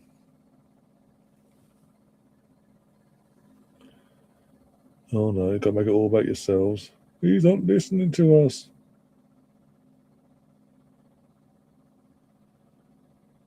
I do reckon Mbappe will come on at it's half time the way it's going then. Unless there's something got off beyond the scenes. To the levels of a Mo Salah situation. Where does fucking 4 minutes come from? 2 minutes at top. I say 2 minutes at tops. The standard 1 minute, and an extra minute or 2 on top for Noni having his fingers taped up. Fucking 4 minutes. I forgot we're playing rugby.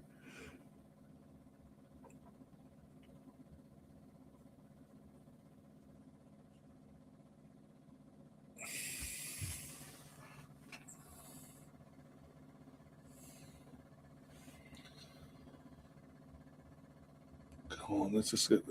If we can't get a goal in the next 3 minutes, at least get to half time. Stop being sloppy and giving them the fucking ball all the time. Let them fucking dictate the game.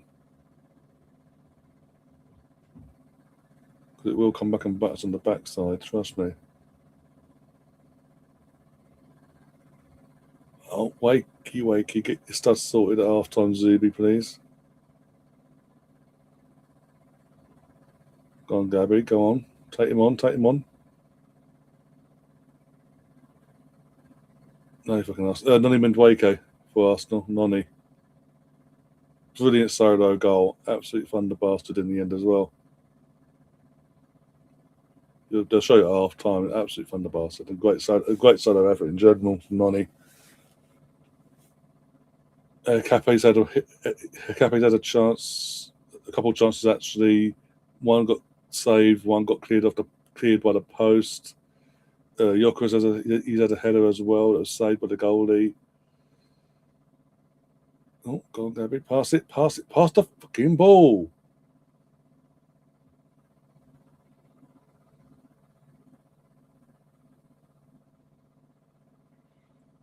Well, Odegaard he's had a shot on target. Pretty standard shot. Oh, I can't say that.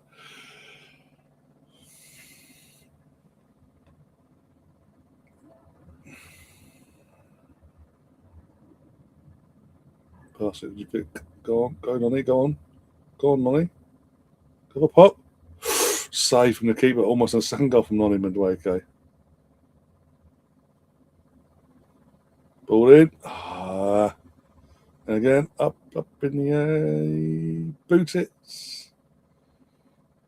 Cheeky little block there from them.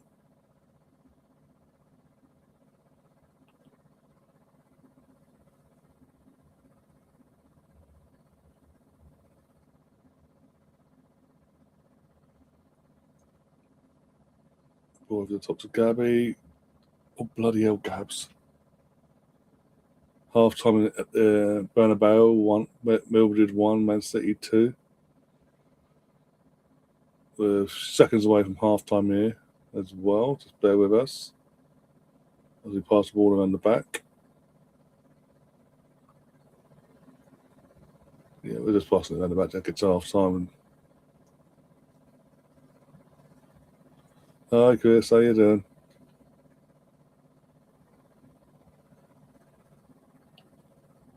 As you probably, I don't know if you know yet, but Real Madrid aren't upholding their part of the bargain tonight.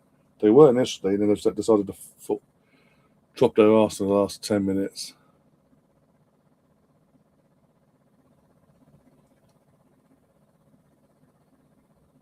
Half time? Yep, that's half time, Nick. Half time whistle goes.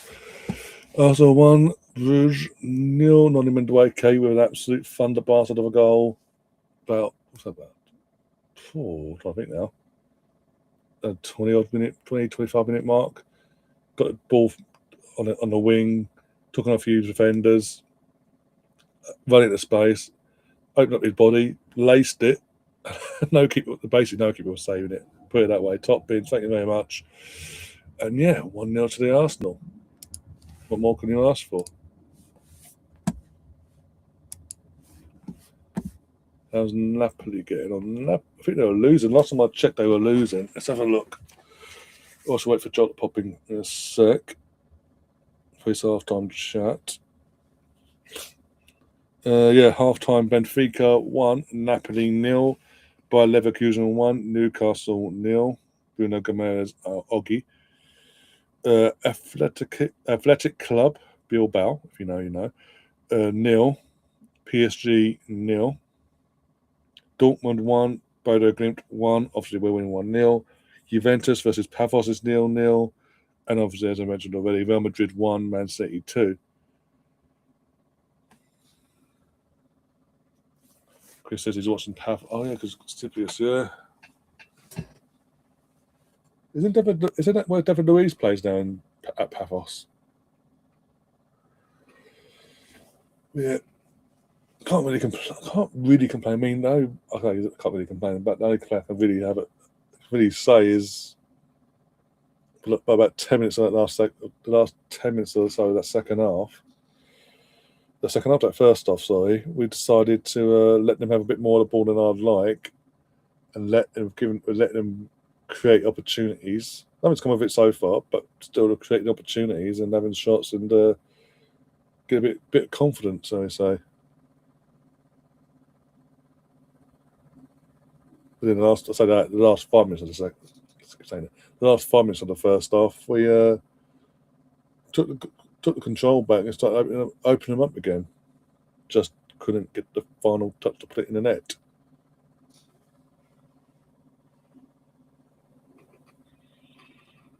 Yeah, I thought so, yeah. Oh, yeah. Beat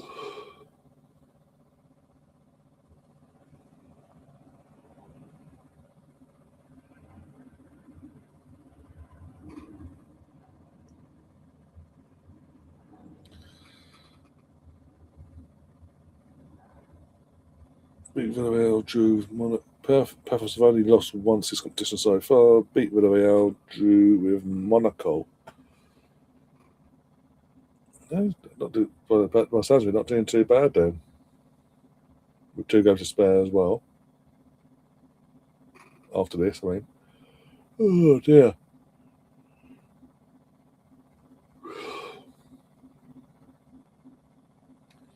There's the one positive with the league, this league phase now that they're doing, of the league phase we've got now, is teams like Paphos and Bodos and all that actually do try a bit more because they've got more incentive to. And what we're seeing, look at that league. Look at that league table.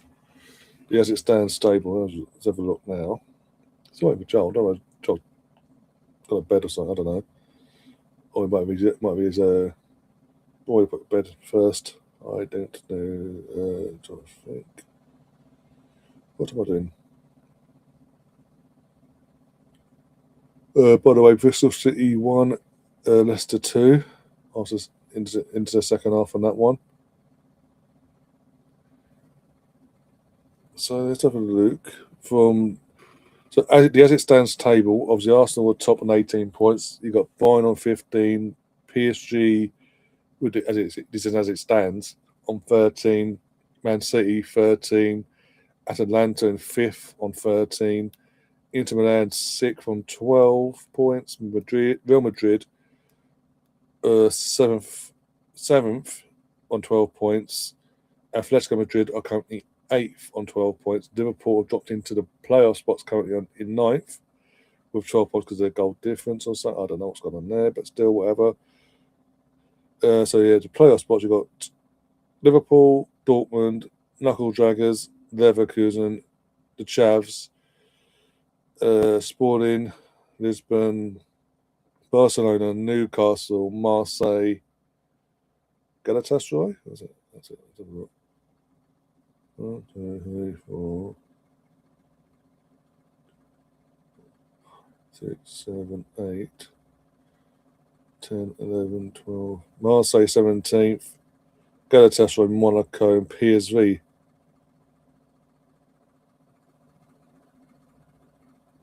In the playoff spots.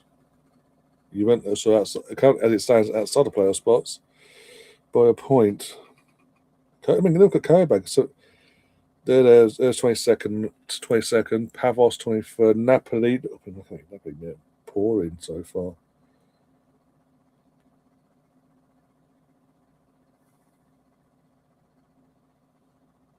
Fair play to them. We said at the start of the camp, two teams like Pavos, and there's not been trying to be disrespectful, but teams like Pavos, if you said to them once a draw had been made, oh, by the way, with 2 games to spare, you still got a chance of being in the playoffs.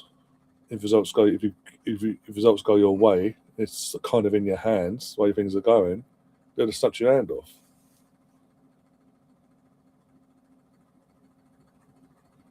Blues FC versus Palace. Apparently, the Women's FA Cup. Oh, by the way, Club Brugge versus Arsenal and TNT have Joe Hart and Shay Given as the pundits. What connection have they got to Brugge or to Arsenal? Neither of them are former players of said club, but hey ho. We'll just get ex-Man City and Newcastle fucking goalkeepers in to slag off Arsenal, basically, if given the opportunity. Could have got Barry. Could have get Barry. Could have. I know Martin Keown's on co-coms, but you could have got a Perry Groves, a Ray Parler, Tony Adams, Theo Walcott's doing punditry in the punditry game at the moment. There's options for fuck's sake, and they're just going, no, we'll just go to Man City. The Man City lot.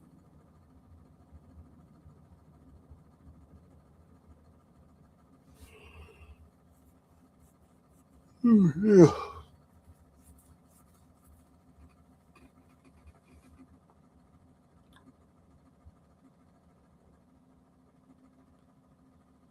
I'm assuming you didn't want that debate in the end, because you asked the link. I sent you the link, it never came in, so. Oh dear.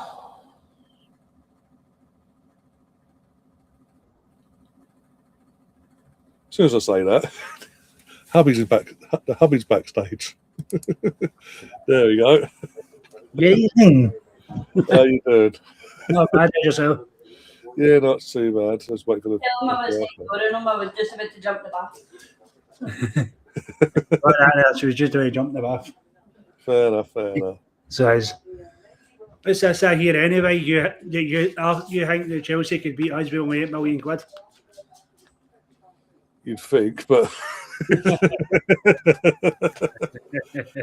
oh dear, got to laugh at him. I've always said that. I've said it to any English fan.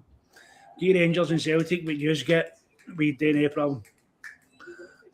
Oh, yeah, if you had the funding, if the owners had the Premier League money and all that, yeah, eventually you'd be able to get back to the sort of ilk of players you had back in the day in terms of the Larsons and Petrov and all that. It's not just that. I mean, even at that, you need to remember, see Celtic. Celtic got Larson for peanuts. But I'm saying you'd be able to attract that sort of level again. Larson was unheard of when Celtic got him. It's the same. Rangers and Celtic, it's one thing we've always been good at until recently, is getting an absolute gem for next to nothing. Yeah. So it is, but the thing is, a lot of people need to remember, like I said, that in the English Premier League, you just get, I think it's about 175 million there for a year to get relegated. Yeah. You get more to get relegated than win the Champions League. We get 13 million quid for winning the treble. Jesus Christ. Just to put it in perspective, we get 13 million to win the treble. You just get 175 million to get relegated. So don't admit, Scottish football has always been the same. The only period we had was the late 80s and early 90s, when obviously Liverpool and all that had the embargo on them, they couldn't get into Europe. So as because English teams couldn't get into Europe, that was how we got the likes of your Gazas and Richard Goffs and all that. Yeah. But hey, oh. Yeah. Enough. You don't look as if you've been too hot tonight. Say again? I said, you don't look as if you've been too hot tonight. No, it's again because we've basically been confirmed during the week that we've qualified because of the Uefa the table that day. We had a mark on our thing saying we've qualified, so hence the rotation is just a bit. Let's go for the emotions basically and save some sort of energy ahead of Wolves, even though Wolves aren't going to be a challenge. It's just the injuries you have got. We don't want more injuries on top.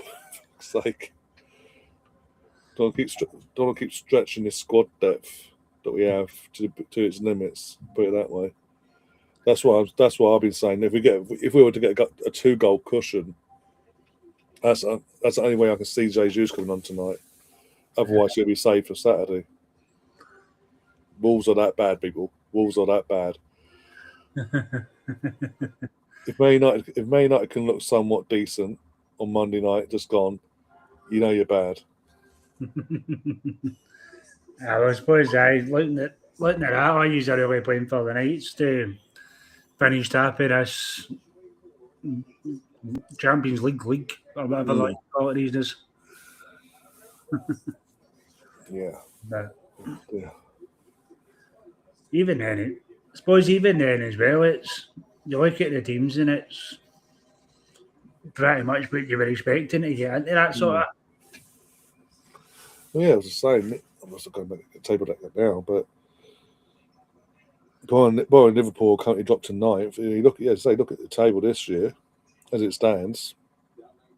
Most of them teams you'd expect to be up there in top in the qualifying in the automatic spot. So there's nothing really, as you say, like last year when you had Man City came down to like the last 2 games and they were almost looking to do it.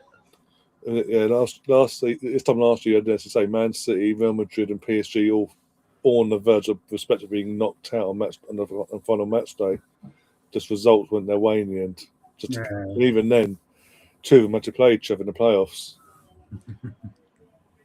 I think that's giving them teams a kick up the arse, but there's still like Juventus's and Napoli's that are really struggling this year. To be fair, but the Italian football's not the same anymore. No.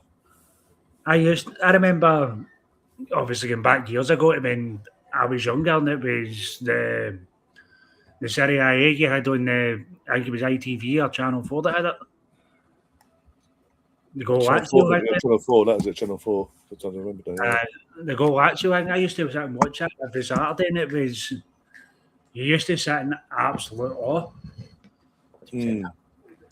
But like when my daily's not doing many favors.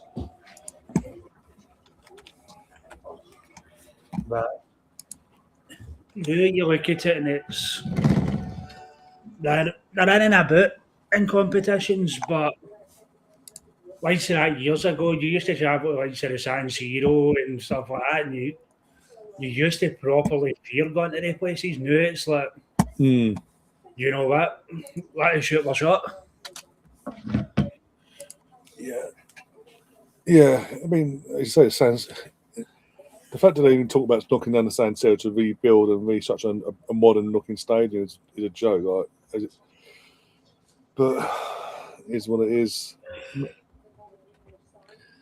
I think that's the thing, but it's the same way. To be fair, it's the same way quite a lot of leagues now.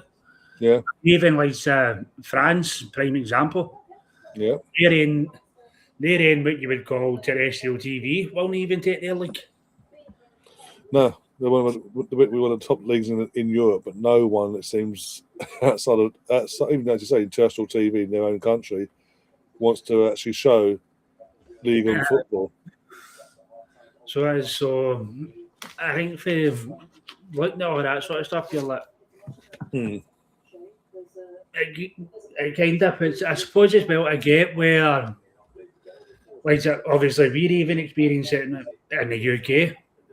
Where you've got the likes, the BBC's losing mainstream sports coverage. They've lost Wimbledon, not just football, but they've lost like Wimbledon and stuff as well. Yeah. So I suppose as the old saying goes, money talks, but and it was always in. It was. I think it was when we first started coming down for Arsenal women games. I was talking to one of the supporters club ones, and they were saying, obviously talking about the money in England and everything else. And they went, "You've got to remember, see, like Sky and BT being the main two at the time. That's both of them were to pull out the English Premier League. About half of that full, not just the Premier League, about half the full English pyramid would collapse. Yeah. You've got teams, I think it was, I don't know how they are now, but I know at the time, Man United were just about breaking even. It must be just in the aftermath of the pandemic, yeah.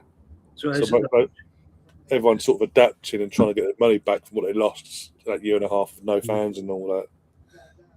They weren't making any profit. They were just about breaking even at the end of every season.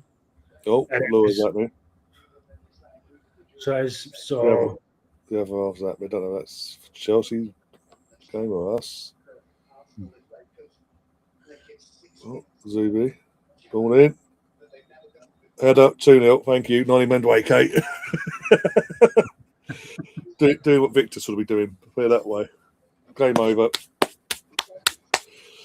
Obviously, they're relaxed. But oh well, at least I just say job's done. Yeah, I mean, I'm not like I'm off bananas for the goal. Like, we qualified. This is just rotation, just getting us ready for Saturday. The main thing is bounce back for Saturday and getting the confidence back in the team after what happened at the weekend. The thing is, but don't get me wrong. I never actually really paid attention to the game at the weekend, but I think it took a lot worse on social media than what I think it actually was. Yeah, it wasn't. Social media, fans on social media be in the same fan base or outside the fan base, make things over dramatise things because they want the clicks, they want the attention. From their point of view, it's again for someone that watched it, a draw would have been a fair result. It's just the luck didn't go our way in the last 9 seconds. That's it. It's farewell. I get like to that. Obviously, City's obviously pulled it back now to win 2 points, but even they're going to drop points again.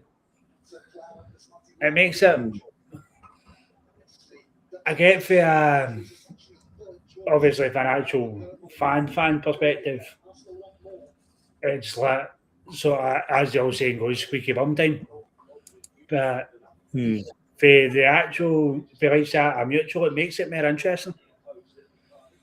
It's actually quite nice to see that sort of fight. The two in the throwing. Yeah, even from I know we felt from an Arsenal point of view, we felt we weren't to the same standard that we had been for a couple of years prior to that. But even as a neutral, it was just boring to us because he knew this time last year they've done it by Liverpool. All they had to do is just maintain their thing, and because Arsenal City had fallen off. It's got to be more exciting to see two, even if it's just two teams going at it. There's got to be more exciting than seeing one team just walk away with it. It's the same as well. It's the same with the Scottish this year. Obviously, Hearts' bubbles kind of burst. Although they got that win against Celtic at the weekend, but Celtic still get that prospect of being able to jump them. But like that, even for how bad the Rangers have been this year, and we've been absolutely atrocious, we're still, if a couple of results go our way, we're still pretty much within that up there sort of thing, yeah. Sort of area. You come on. No. It's 4-0 Chelsea, by the way. Yeah. I noticed Gav's popped up out of the woodworks again. Yeah, his timing's impeccable because Nonny's got two.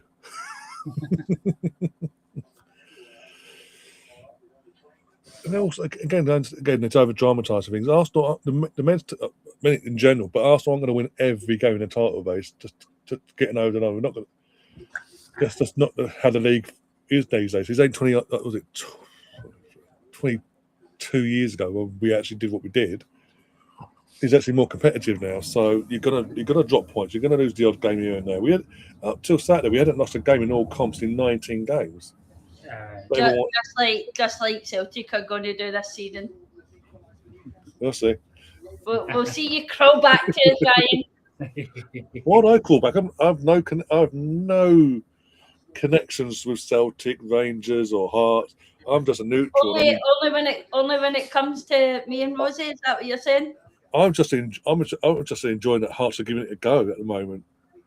It's not you're not just walking away with it. See the thing. Yeah, just remember Celtic have got 2 games in hand. Yeah, I know, but still. The thing is with Hearts is they done it when George Billy was there. Don't get me wrong, it was worse when George Billy was there. Because Hearts went, I think it was 12 or 13 wins in a row, beat everybody. And then it was, who was it? I was going to call him Roman Abramovich. Who was the Russian guy who was in charge of him at the time? Vladimir something. He went and said, rings well, yeah. It might as well have been. The guy in the same brain sense as him. But he went and sacked him. But I can't remember exactly what he sacked him for. But he sacked him, and the second he sacked him, Hearts just went right downhill. They're doing no bad. Hearts' problems, I would say, kind of at the same as Arsenal's. They've got a good enough team. You see, as soon as you start picking up, they be niggling. Yeah. As soon as the niggly injuries come in, they just plummet. But don't get me wrong, considering the fact that's when they were relegated a couple of years back, they're actually doing all right. Yes, Kim, he has a blue nose and I'm a green one.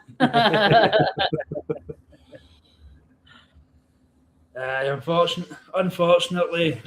Well, we're a mixed household, aren't we, Misty? And you're just an Arsenal fan, aren't you?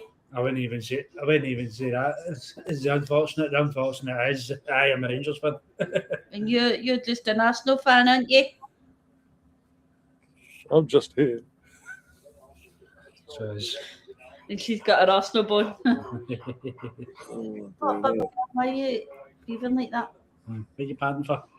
You two are them. So it is, but lucky. I'll say now.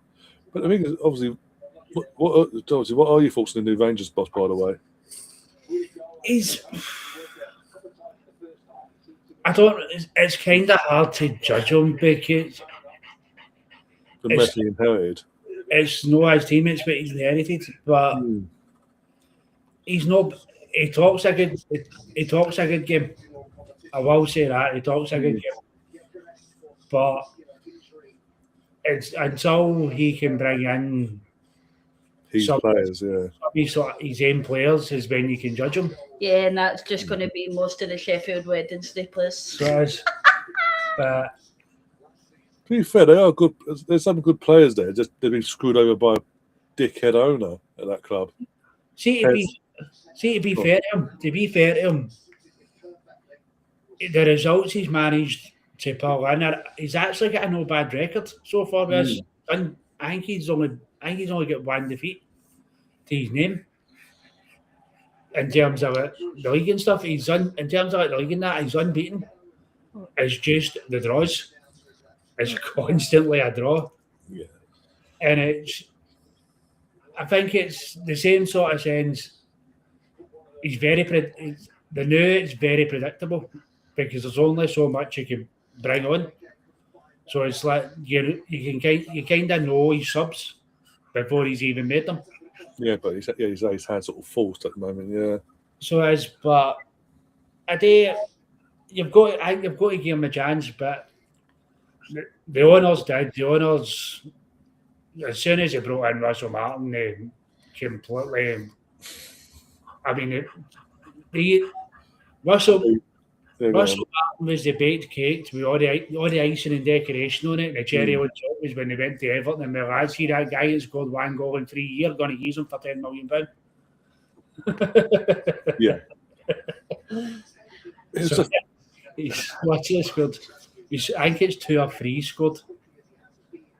And that's in the space of 4 seasons.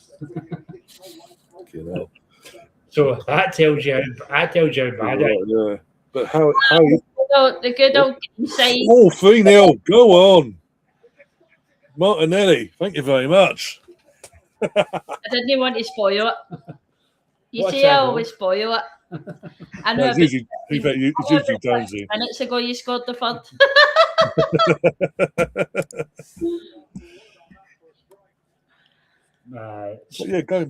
Going back to the Rangers as well, like how Russell Martin, I've said it all along, Laura, but look, I don't know how long you watched. I watched at the time, but even I was saying, how the fuck is he still in the job? Because match day one, I think he lost or drew, something like that. I'll be totally honest. Right? See the first when he came in, see when it was announced it was going to be Russell Martin. Before we even actually signed him, when we were talking about getting him, it was I do not want him. We ended up getting him, and we went, right, you know what? We've no option. We've signed him. We've given him a contract. We need to let him have his chance. See, after the first game against Motherwell, I actually quite liked him at that point because it was, you know what? My hands up, my fault, kind of. I got a couple of things wrong. I got my tactics wrong and whatever. But he never let the players get away with it. He talked about every player that had a bad game. He name dropped every single one of them. We need to do better. And I went, fantastic. We've got a manager that's willing to stand up for himself. And then he comes out the following week. We had an even worse game the following week. He comes out and he goes, I thought we were fantastic and just unlucky. did you trade your eyeballs with somebody else? He lost everything because all of a sudden it started off, it was, I've got a backbone, and then the following week is, no, I haven't actually. But even then, for the second game onwards, it was, we've not had the time to gel. Then it was, we're too many games in a row. And then all of a sudden, at one point, it was the fans' fault. It was your fault. And it was like, mate, we can't do nothing apart from turn up and support you. Then what was it? You're not even gaining us nothing. You're gaining us worse than nothing. And was it one? There's one when the window was open as well. There was 1 week where it was like, well, I wanted to play this play, but he doesn't want to play. So what do you want me to do? Oh, that way. But I could get. I've got that. To tell my husband who they've sold and who they haven't sold. I can get. I don't pay attention to all that sort of stuff. I can get where it was kind of. He didn't want to play, but see, to me, I think he already knew that he was getting sold. He knew that he was away. He knew he was off. We talked about it anyway when you've not quite left yet, so you're on the bench. And I get, if he gets out and gets an injury, all of a sudden that deal's up in there. And I think that's how he went, no, they just didn't. I personally think with that situation is if he'd have got a game that day, he was never leaving Rangers. But it was, I mean, even until the final day, it was like, you're just a rocket at this point, mate. Like, just walk away. Save yourself a bit of pride. Just walk away. But some of these, it was kind of weird because it was like, he would lose a game and come out and be all heavily defensive. And then in the rare occasion where he did pick up 3 points, and it was like, oh, we should have been better here and better there. He was bipolar, basically. Oh, Jesus is coming on. And Ricardo. Sorry. What a name, Stankovic. I think for me, the 49ers' main problem, it was never going to be the full-time solution. But we should have let Barry Ferguson stay on a bit longer. Give him a season to settle the ship, basically. I can see give him his end season. Let him kind of like sort of as you say, steady the boat, bring in something at the core that another manager could work with, and then allow it to. Jared. I'm not trying to see the comments. That's what I'm saying, Jared.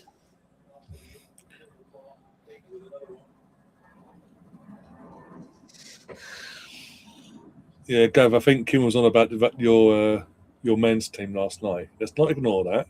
So Gav, let's not ignore that. What happened to your team last night? Notice how you went missing last night, Gav.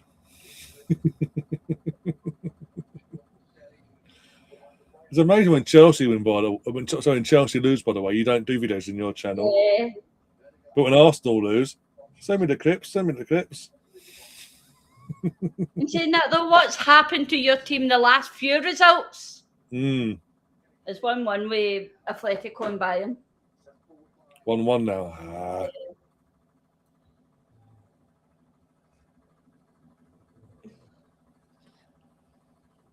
I mean, Gav, we were wondering if you went into hiding because you were ashamed of the last few results of your team.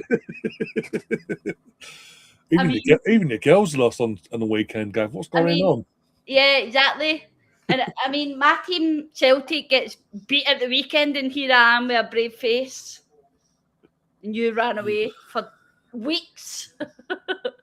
Here we go. Oh, yeah, Djokovic is going off for Jesus.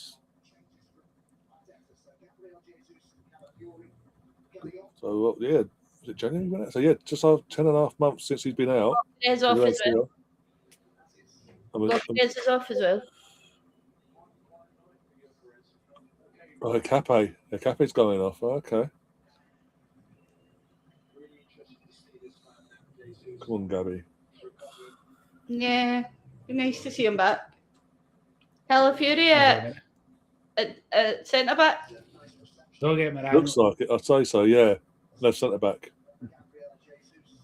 I was just doing my rosy through catching up on everything. That's actually quite a nice sight to see. In terms of the women's football, that's quite a nice sight to see it. Man, you're a team that halfway bragged before Arsenal. We've qualified and we're through to the next phase of the Champions League. And they're a full place below us. There's only 2 games left as well. Look at that. They can't drop out. They're in the playoffs, but it was quite nice to see them acting as if they were the only team in England to actually do it. Yeah. And now both Chelsea and Arsenal are sitting above them. No, what is it? Juventus have scored against Pavos, Weston McKennie. Russ, in terms of the Gyökeres thing, you got to remember he was out for about a month in the end.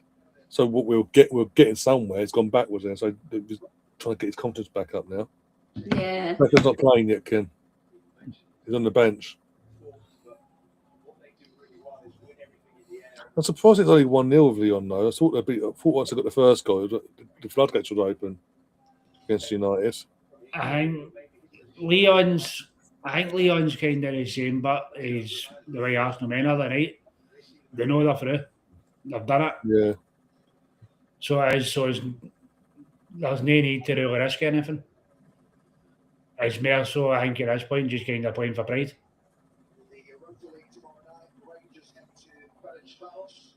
Where they're going to get beat. maybe we'll get my first 3 points. We're playing Roma as well. There might be an outside chance we might qualify. You might get a playoff spot in the end. Aye. If off a group miraculously just vanishes off the face of the earth. Nah, we blew it out ourselves this year. That's who you would call him a flop. He's injured as well. But as saying, he's starting to get the stride of things as well. He's himself injured as well. It is what it is.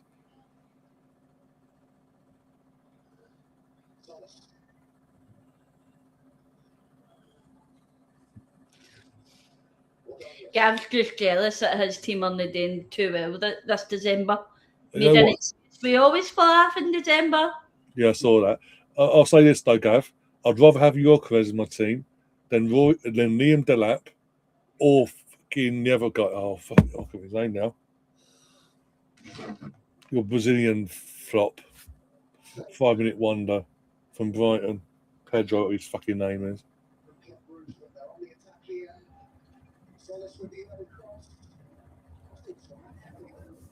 You cannot come at me about your careers and then but not expect me to come back and go, well, Liam Delap, the other fucking Brazilian flop at your end, 5-minute wonder, turns up for the Club World Cup and then goes missing for any it matters in the season. No, got booked. Yeah, I don't know why he got booked though, but okay. Pedro, that's it, yeah, Pedro.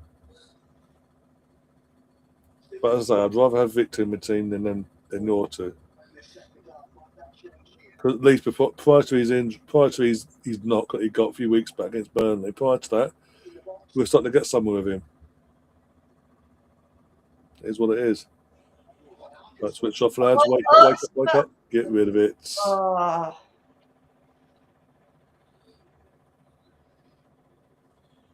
One of their players looks a wee bit like Lewandowski. Yeah, I noticed that as well. I thought it was just fucking me. Is that what I was saying, I think? But, yeah. The one that's the captain.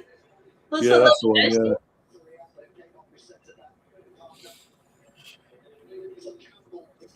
I mean, James, how many did Brugge beat you by?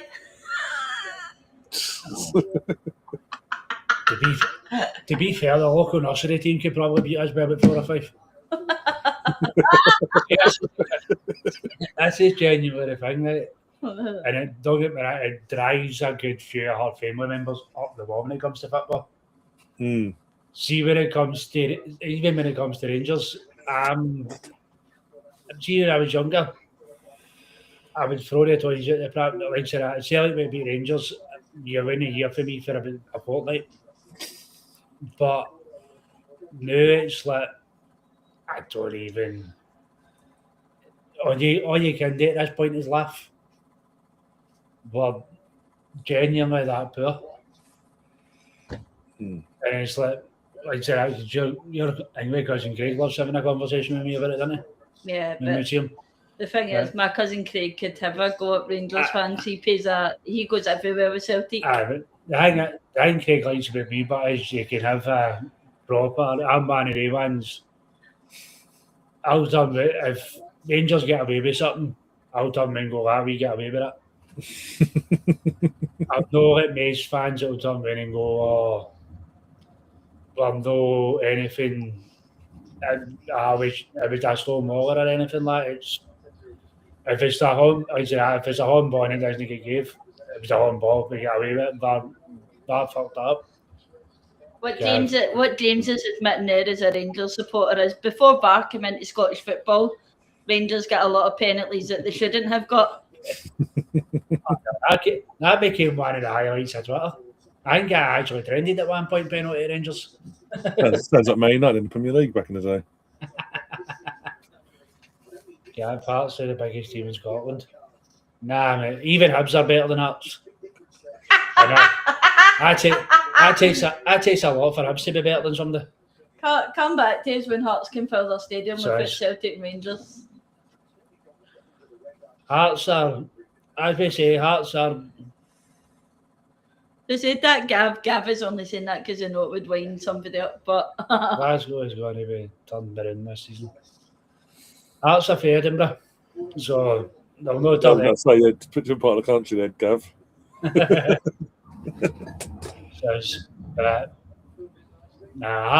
Hearts genuinely are. Honestly, see I'll give them their due. I'm not a better Bill person. I'll give them their due. They've done well this year. They have, but they are one of the teams, as you're saying. It's like an elephant up a tree. Nobody knows how they got there, but eventually it's going to come falling in. And Hearts are exactly that. They're going to come tumbling in. Yeah, Kim's up for to be fair, Kim, we had one Dundee United. We scored with equaliser with a penalty against Dundee United. So, even then, that was a question mark over that. Of course, you're popping for that one, yeah. Come on. And James the Blue Nose will admit that. We've not had as many. I will say that we've not had any. Yeah, because Vars in it would trouble.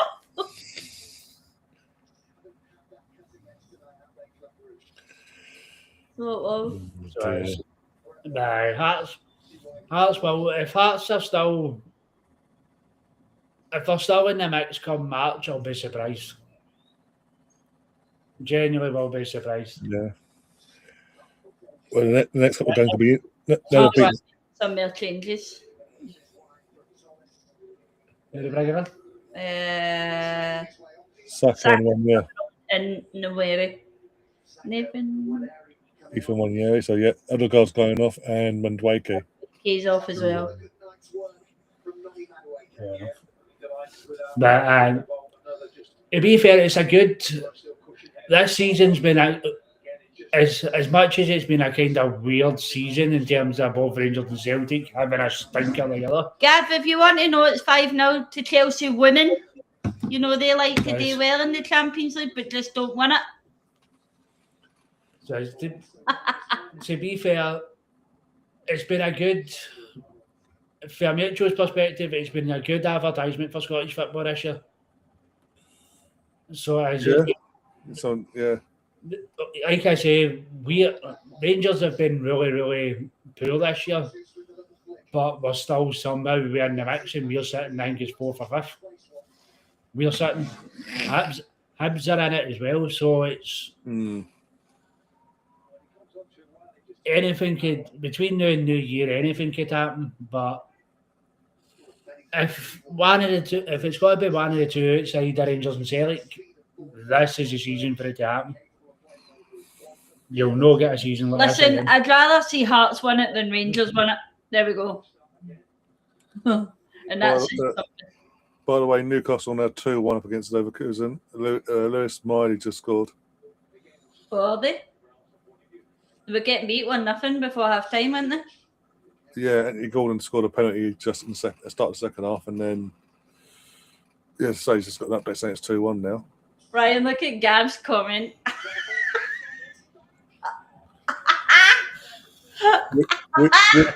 This is the question. Are you saying both, Gav, or one or the other, and which one? You're not winning neither, but still, come on. You can't even beat your main team can't beat Atalanta. Your girls bottle it every year.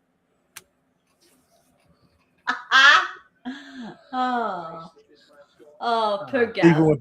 Even when Barcelona on their knees, what was it, a draw in the end? I think that wasn't it? 1-1 draw. And Barcelona on their knees this season.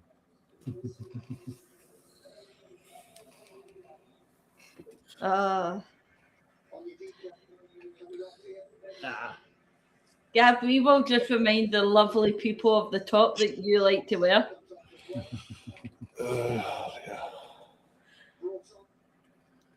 You're just as bad as this person beside me. Tell you what, Gav. Coming into the season, come May, June, whatever it is, when the finals come, when Chelsea aren't in the finals, you've got to wear the Arsenal shirt again. I'll give you a piece of advice there. Don't take that up. I know gambling's not a nice thing today. Gambling's a bad thing. So it is. But, nah. Guys, saying that enough, that is true. Nice stuff, but I've been to more Celtic games this season than I have Rangers games. So it's Kim's saying Gav Motherwell have more chance than Chelsea. I've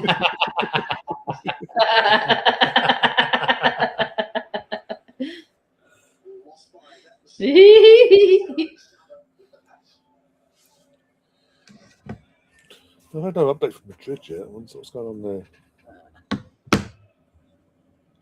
Have a look.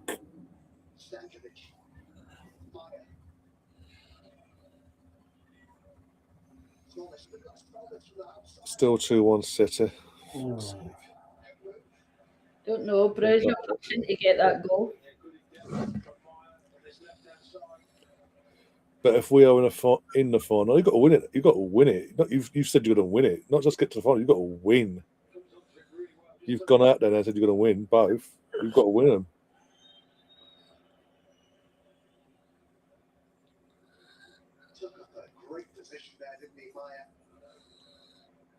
You can't just get to a final and not win it and then say, yeah, we got to a final. Right.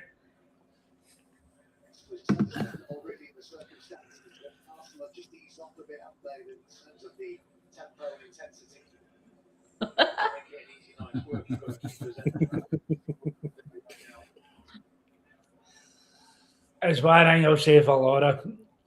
It's even that bad. Yeah, Arsenal's brought out a kind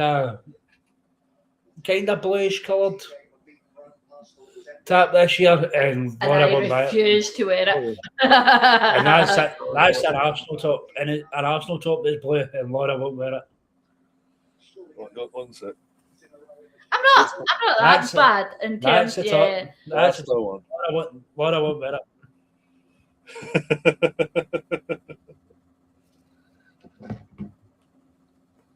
It just defeated the whole point of song of singing "She'll Never Wear Blue." 2-1 to Bayern, Ryan. 2-1 to Bayern. Oh, yeah. Not good. Not good. Oh well. I'm not in terms of like. So In terms of like wearing blue and whatever, I'm not that bitter that I wear blue, but I won't wear a football top that's blue simply because. So how do you get around the Scottish thing then? Because Scotland wear blue.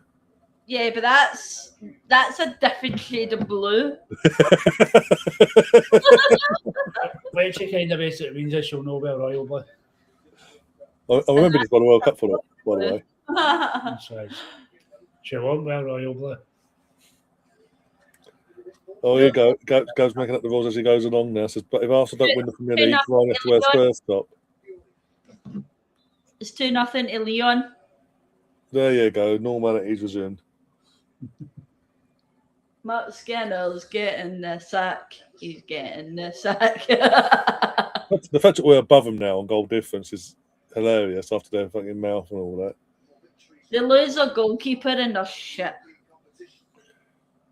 So, what do you say to this, law from Gav? If Arsenal don't win the league, I have to wear Spurs top and you have to wear a Rangers top, apparently.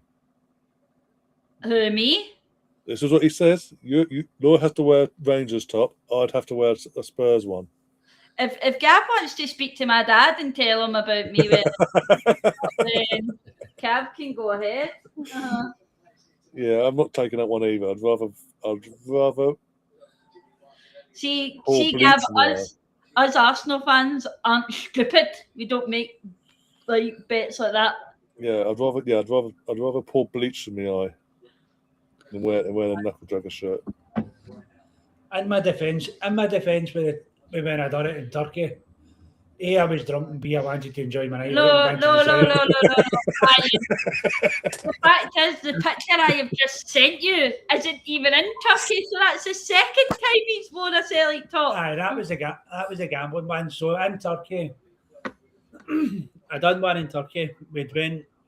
Celtic were playing the qualifiers, and we were in one of the Celtic bars, and we had a bet on with our cousin's partner. The Celtic one, I had to put this obviously makeshift bar Celtic top on, and obviously if they get put out, he had to come and meet to one of the Ibrox bars. Celtic get put out and he took the huff, and he wanted to go back to the hotel. And me being drunk and enjoying my night out and enjoying being a Rangers fan, every one of them there was a Rangers fan, sitting in amongst them all. And I went, do you know what? Like, give me the biggest top you've got. There you go, put it on, stay out and enjoy your night. But it doesn't bother me. I used to play for, well, it wasn't exactly Celtic as such. It was like a Celtic sort of boys club thing. So I've done it before, so it doesn't.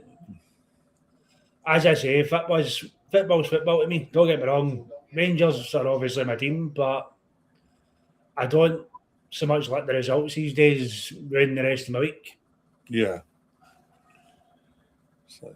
Whereas he was still one of the ones. If he still is, right enough. If Celtic have a bad result, it basically ruins his entire week.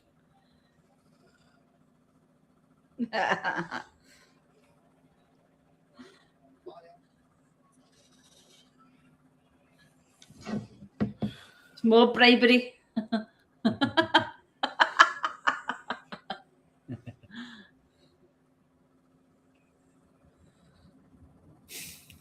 He looks so happy in that picture to be in a Celtic bar. I say it doesn't really, genuinely doesn't bother me. Chelsea absolutely battering Roma. It's 6-0. See, so long as a pub sells alcohol, I couldn't care wherever. Guys, to put it properly in perspective, when I was younger, I used to go over to Belfast a lot. I've got quite a few friends over there. And my dad used to get picked up by one of his friends in the Shankill Road and took through to the Falls Road in the Celtic end. And to cover up his lily tattoo. And sit in an official IRA bar ran by IRA members and have a pint. Yeah. Do you know who his dad looks like? We fit in any walk of life. His dad looks like Neil Lennon. So that was the thing. His friend was from here and then moved over to Ireland. But that was the thing we always said. It was one of the things I was always brought up with. never properly bitter that way was at the end of the day, because they could never wrap their heads around it over Northern Ireland, they cannot wrap their heads around it. How Rangers fans and Celtic like me and Laura being married, that is like totally forbidden over there, and it's like, how can you be friends with him? Like, it's my mate. Like, I'll actually go toe to toe with a fellow, as they would call it, Ulsterman, to defend him. He's my mate. Yeah. But that'll be well back that for you. What? You had the one you had the comparison. Oh, if your dad between Neil Lennon. Aye. I don't think I have it anymore. You probably don't. Also, Gav, in the chat, you can't exactly give out ultimatums. Not like an ultimatum, but a statement like that. If Arsenal bottled the league again to City, how can we bottle it? The biggest lead we've had so far is 5 points. It's hardly bottling at this point in December, by the way. You spent nearly £2 billion, and you're not in a title race. So jog on.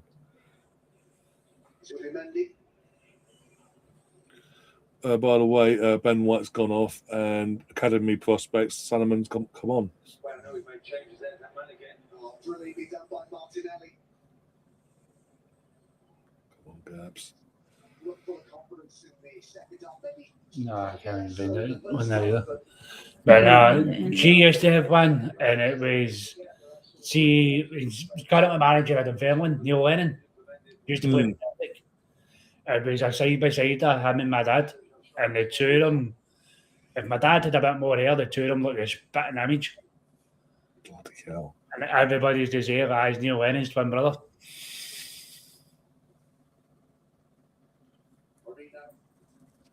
Get that many photos. This will please the manager because they control the game here with possession.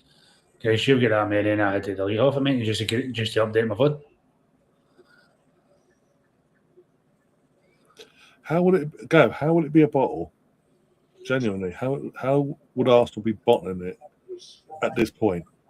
Even prior to the weekend's defeat and all that, with a 5 point lead initially, how are we bottling it? Come on.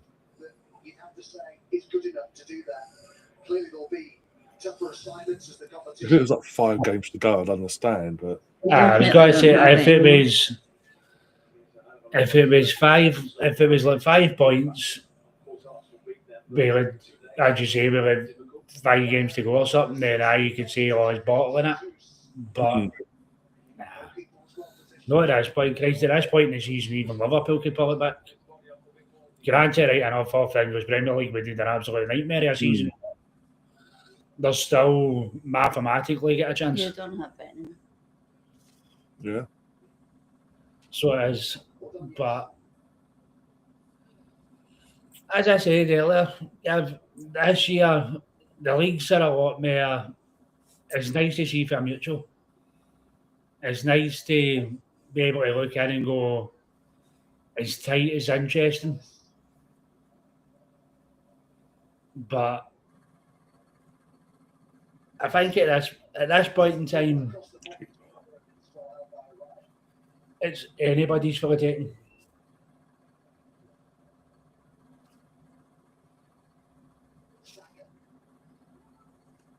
no, I did say that, Gav, but guess what? It's still not a guarantee. Never said it was a guarantee. Just said it gives us that bigger, better chance to get over the line finally. 2-2. Leverkusen versus Newcastle. That seems like an interesting game, that one. Yeah. Give Leverkusen their due. Turn the season around, the looks of it. 2-2 with Bayern and Atletico. Oh. Come on, Alex. 3-0 Leon. What's that? 3-0 Leon. Yeah, sounds about right now. Took the time, but they got there eventually.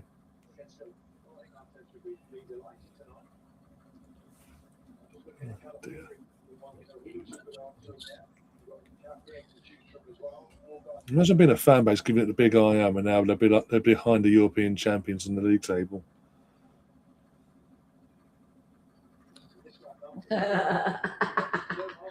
See, that's the thing with Man U. They always get so cocky, and then certain things happen in their team, and then they just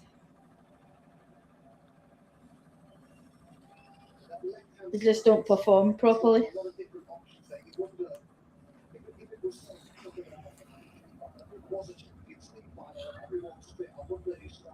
It's Marley Salmon, 16, by the way. I didn't know that.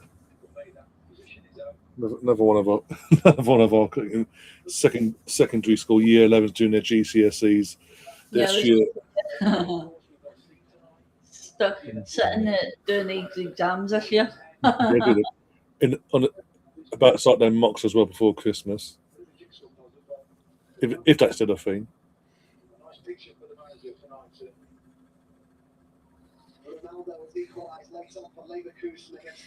Yeah, Gav, you're 1-6 now.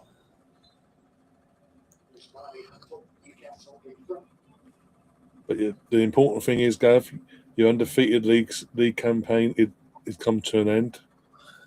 The unbeaten run at 35. So close to the 108 that we set. So close to 108.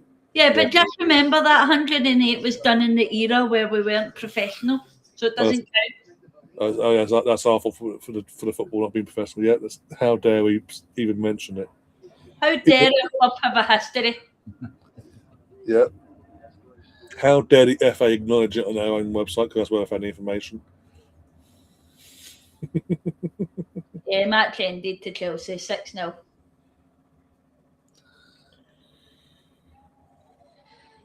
Do you know, Gav, that's a perfect way of saying just leave things to your women. They do better.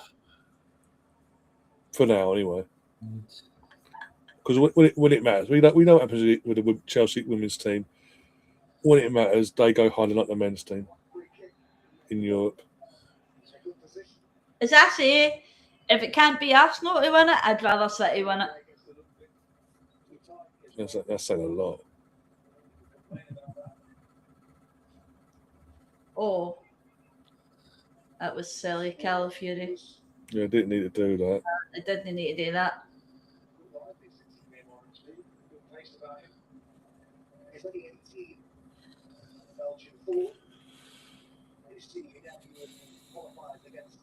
What about the two twins that Arsenal just signed? What are you thinking about that, Ryan? Interesting. I say it's interesting. Obviously, guys will wait till they turn 16 or 18 when they in 2027 to see him in an Arsenal shirt. But yeah, hello, back. You're back. Yeah. Appointment was virtual, so once that was done, I was already home. Fair enough. But Atletico Madrid, can you please get another goal in the next 2 minutes? I don't know how much stoppage time is in that game, but 6 minutes of stoppage. 6 minutes added on, yeah. They equalized though. I mean, that's a plus. And I called it. Did I not call it? I can see Chelsea battering Roma. Equalized. Yeah. What's that? Who equalized?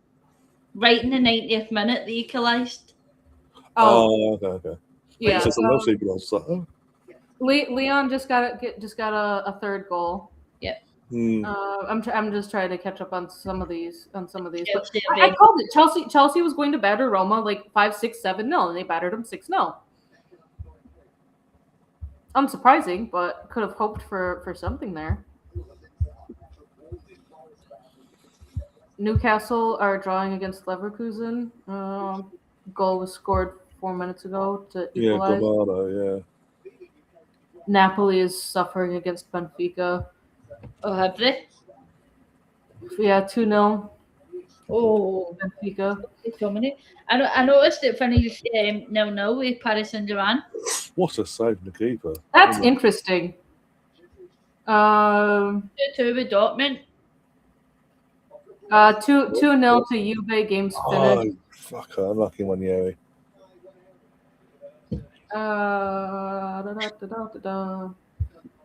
So I will need to go back to watch these other two goals that put us up to 2 and 3 now. But Let's see. Ended with Leon. Oh, it ended, yeah. Okay, Man. cool. Battle, that's where they go. I thought that game was gonna end 4-1. It ended 3-0. What, Leon and Manu? Yeah. Thought Man U would have had a sneaky little goal. All right, so PSG here against Athletic Bilbao. 18 shots, 5 quote unquote big chances. Expected goals 2.05. Bilbao had 0.56 there. The PSG dominated possession with 72% possession. They had 5 shots on target. 595 passes completed. They hit the woodwork once.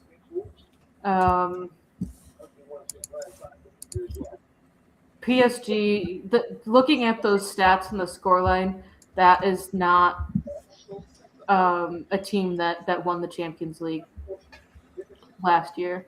Full time for the Arsenal. 3-0. Full time just gone, 3-0, 3 points. Going to top 8 now. They're all done. Pretty much in our hands, top spot. So I was going to say top of the table. It's only if we lose next week. Ellie looks as if he's hurt himself. All right, so if we lose by 2 goals next week and Bayern win by 3, that would flip Arsenal and Bayern. But when was the last time we conceded more than 2 goals? Not 2 goals because that happened on Saturday, but more than 2 goals. It's been a while. For Arsenal men? Yeah. Like 3 plus goals conceded. Trossard's in charge of the Madrid game. It's just seconds to go in the Madrid game, by the way, literally. Did they do nothing in the second half? It feels like it, apart from a couple of yellow cards. Let's see. Second half stats. Madrid had 60% of possession, 11 shots, 0 on target. To answer your question, the last time I can find it was actually a friendly. So it doesn't count. Where we conceded 3 in August against Villarreal. How many of the players that started that game started today? So let me see. David Raya started. Ben White started. Did he come off though? Who? Raya. That full team came off. Yeah, half time they did have a Yeah. Switched them round. Lewis Skelly started. Nogard started. Mourinho started. As a CDM. Yeah. Martinelli and Gyökeres all started that game. But they only played the first half? Yeah. Wasn't it like they were doing essentially like 30-minute rotations? Yeah. Yeah, I missed that. Yeah, Real Madrid lost 1-2. Yeah. Second half, City had 6 shots, 3 on target. Real Madrid had 11 with 0 on target. How can you be that poor? Let's see. When did he come on, or did he come on at all? Mbappe didn't even come on, so Clearly something going on. That's clearly something internal going on in there then. yeah. Oh well, we've still got Palace to do us a favour on Saturday, or no, Sunday, sorry. Come on, Palace, you know what to do. Gav says, I made an Arsenal compilation yesterday, right, and you are in all of it apart from one game. Which game? Which game are you missing? Do you want me to send you a link so I can sneak peek for you? Yeah, you can do, yeah.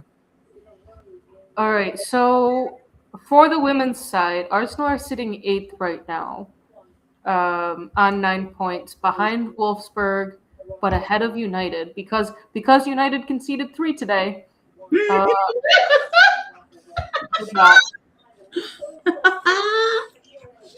What? I know, kiddies. I know. I was laughing at because we were talking about that earlier on. How when Man U tweeted out about being qualified, and then Arsenal above them.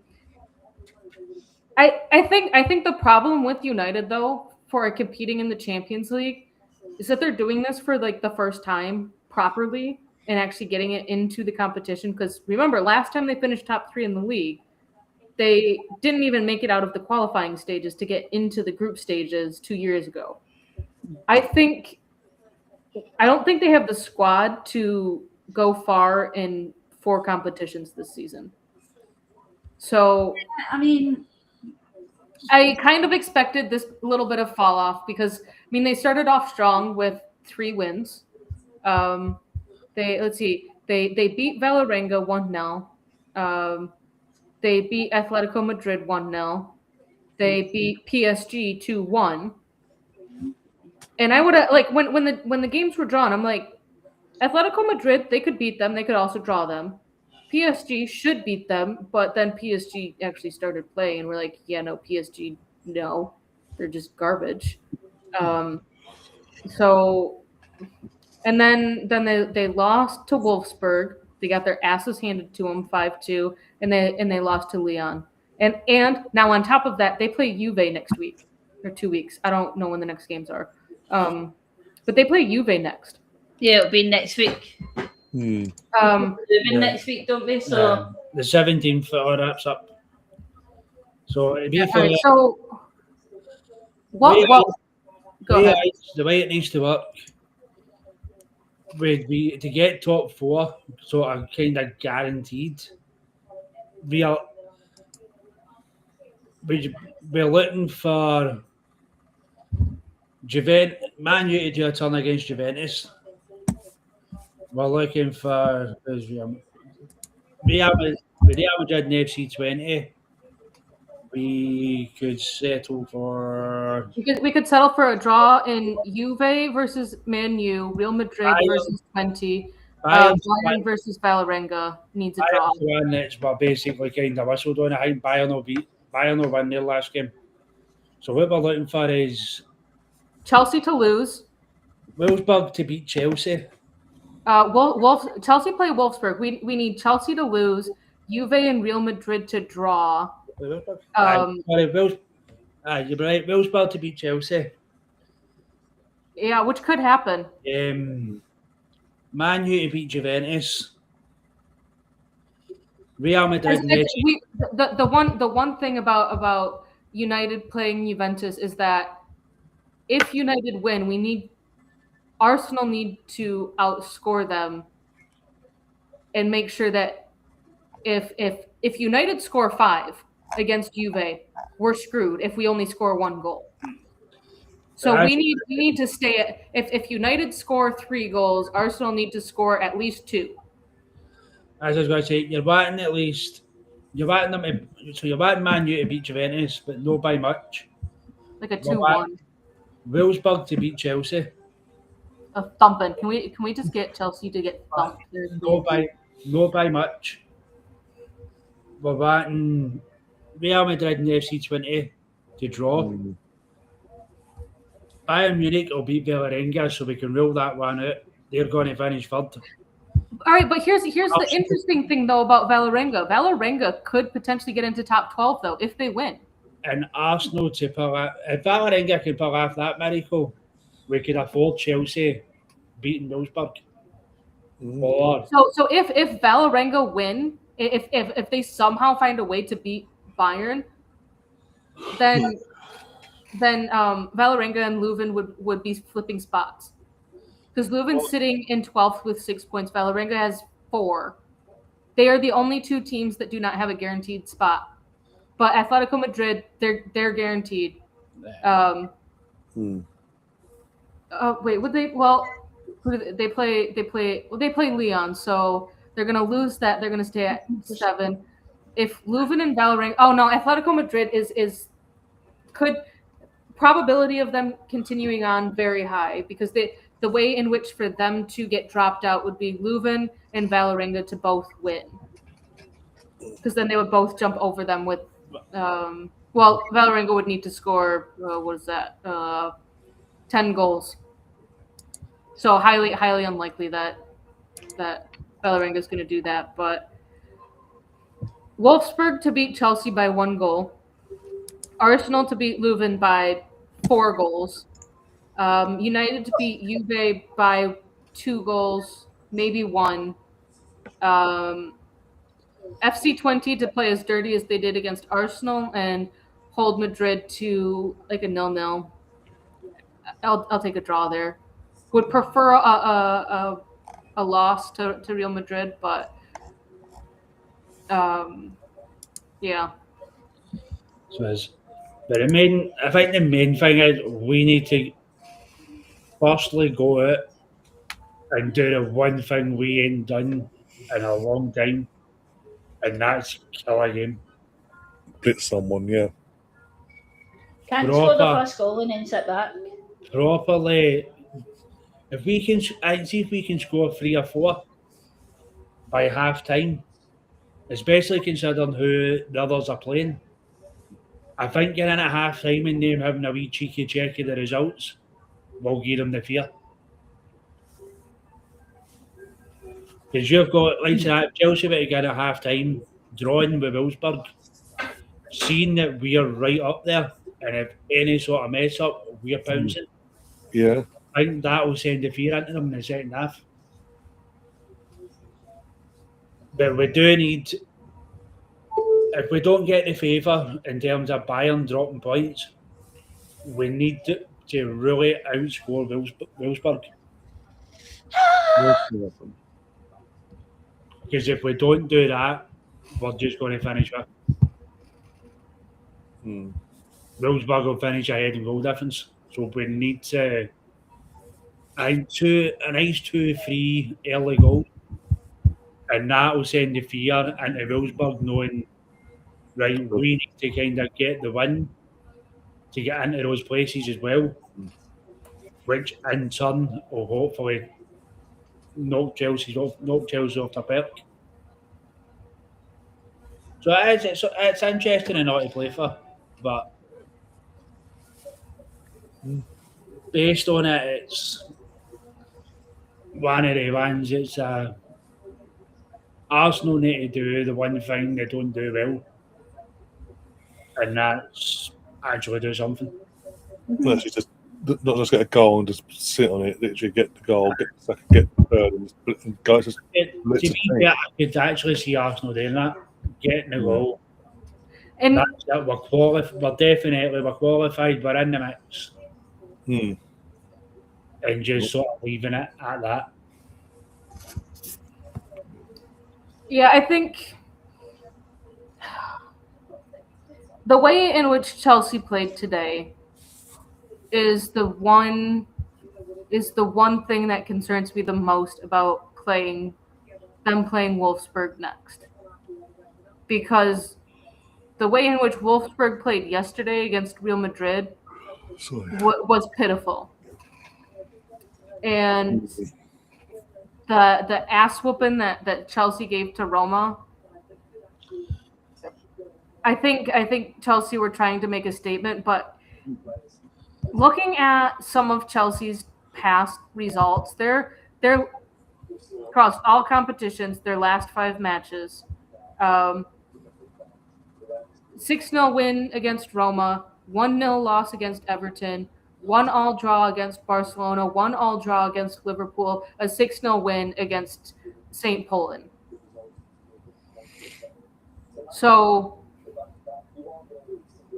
I'm trying to were Chelsea trying to put together a statement and use up all of their goals today after their first loss in the WSL form of 36 games or 37, whatever the logo. Whatever it was, yeah. Not 108. So, but Chelsea also just seems to thrive against the lower teams in the Champions League. But then you look at the London City Lioness game. they more or less struggled in that game. It took them like 90 minutes to get a second goal. See, to be fair, right, I said it last season as well when it came to Chelsea. And the reason why I was kind of stunned they lasted so long unbeaten is we went to Chelsea and Celtic game at Celtic Park, and Celtic should beat them. Celtic should genuinely beat them that night.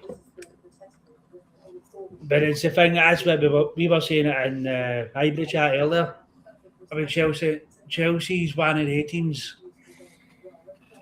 They always seem to find that sort of ugly way to win a game. It don't need to be pretty. It don't need to be perfect. They always find that way in having a goal. But this season, their sort of problems being they find that goal, and that's all they find. You take the game against us at the Emirates.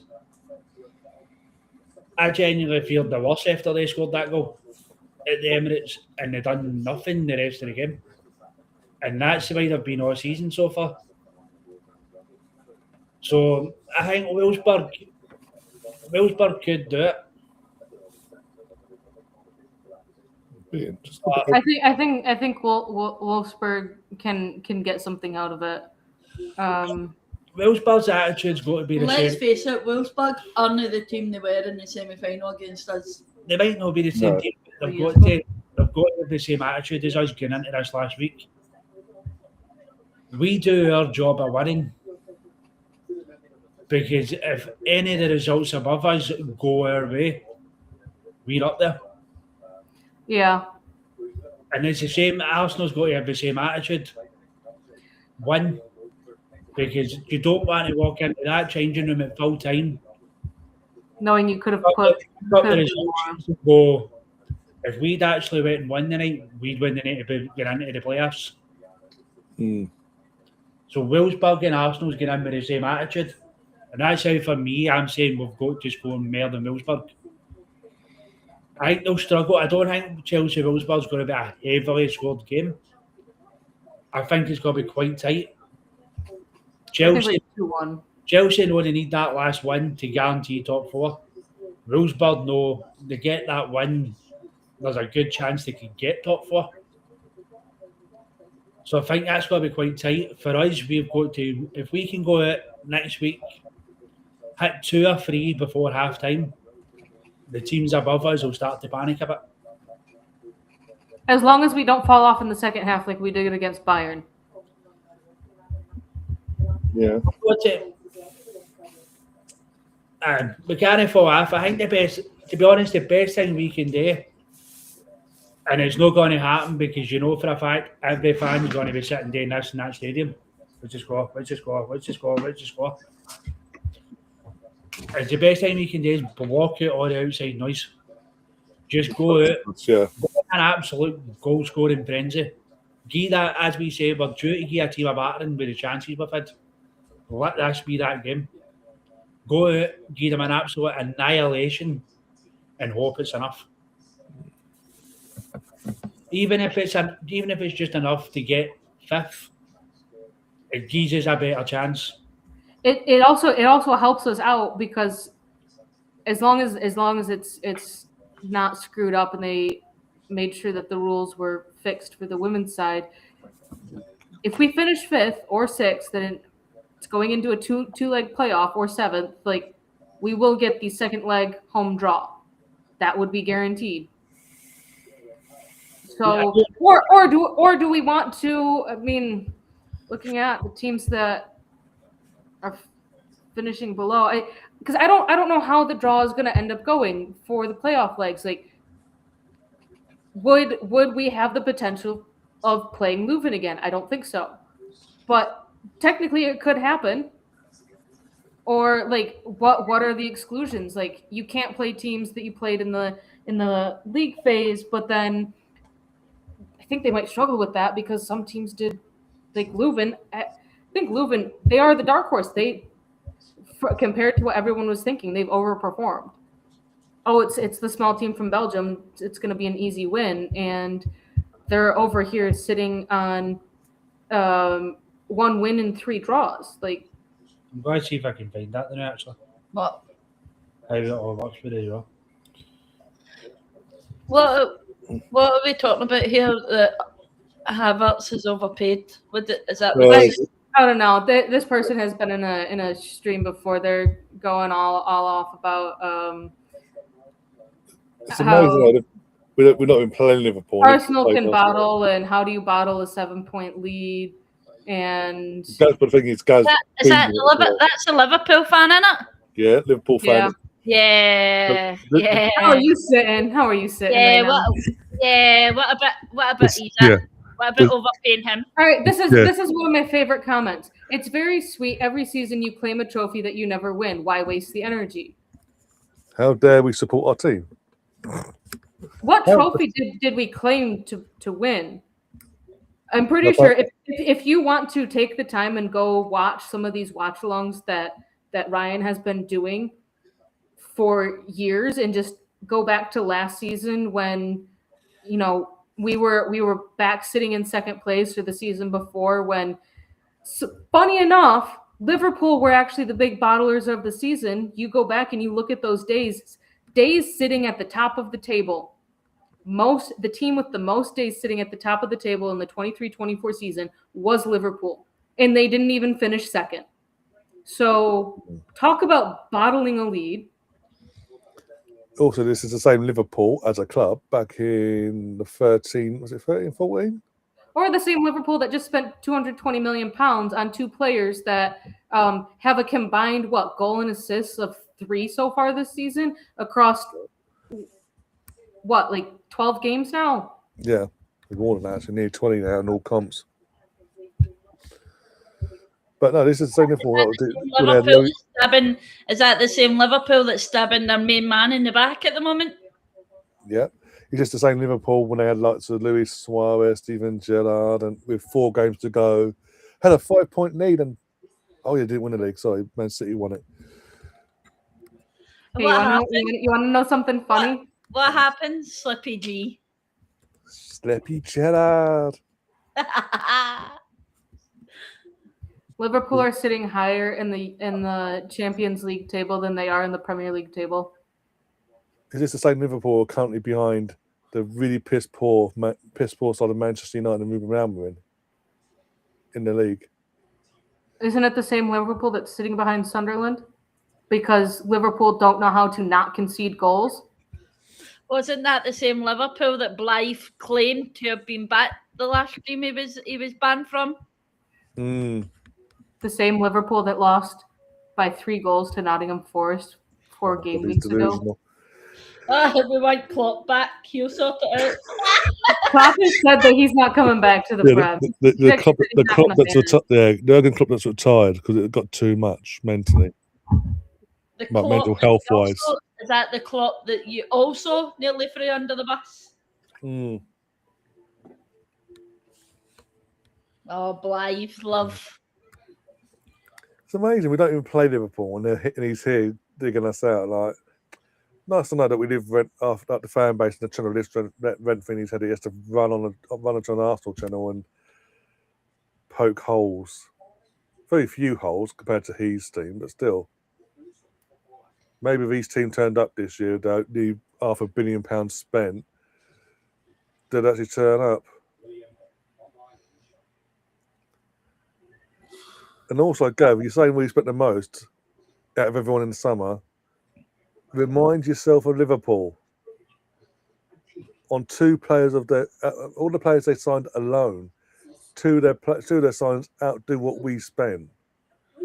Fucking hell, do your math. Go back to school if you have to. Don't get me. I'm trying to kind of work out these women's player things. This is not making a great deal of sense how it works. But if this is the right, so if it had finished tonight, playoff 1 would be either Atletico or Leuven against either Real Madrid or Bayern Munich. I love the pivot. Thank you. And obviously vice versa. Playoff 2 which includes us, would be either or of Manchester United and Paris FC against either Wolfsburg or Arsenal. And I don't think teams of the same country can play until the next round. See, I think we can play in the playoffs. We couldn't play in the league phase, but I think we can play in the playoffs.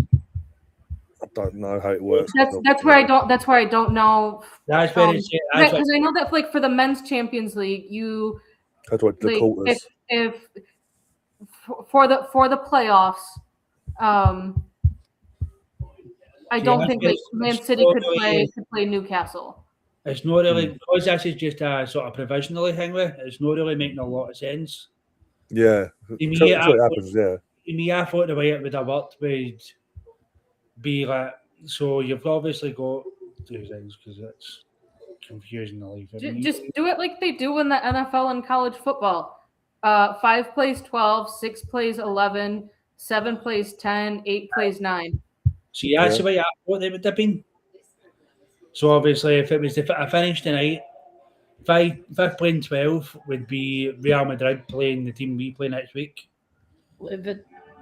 It would be Bayern playing Atletico, Wolfsburg playing Paris. Don't get me wrong, that does work out. Wolfsburg playing Paris, Arsenal playing Man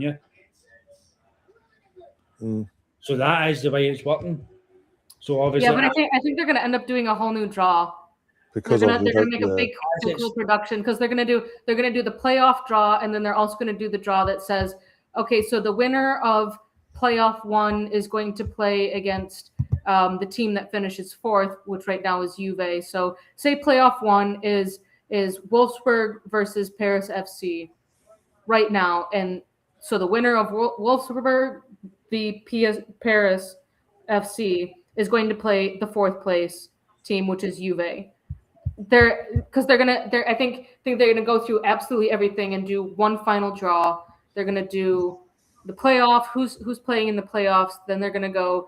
The winner of the playoffs are going to be playing this team. They're gonna get each side of the brackets filled out. That way, we could more or less say, oh, it could very much be a Barcelona versus Lyon final, or whatever it happens to be. So.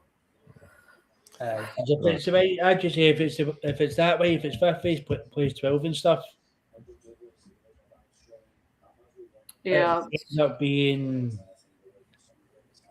obviously it would end up being us v Man U as it stands. But that's where we need, because that's where it also doesn't make much sense, because depending on results, Arsenal could finish high enough and Man U could finish low enough where we still end up playing each other.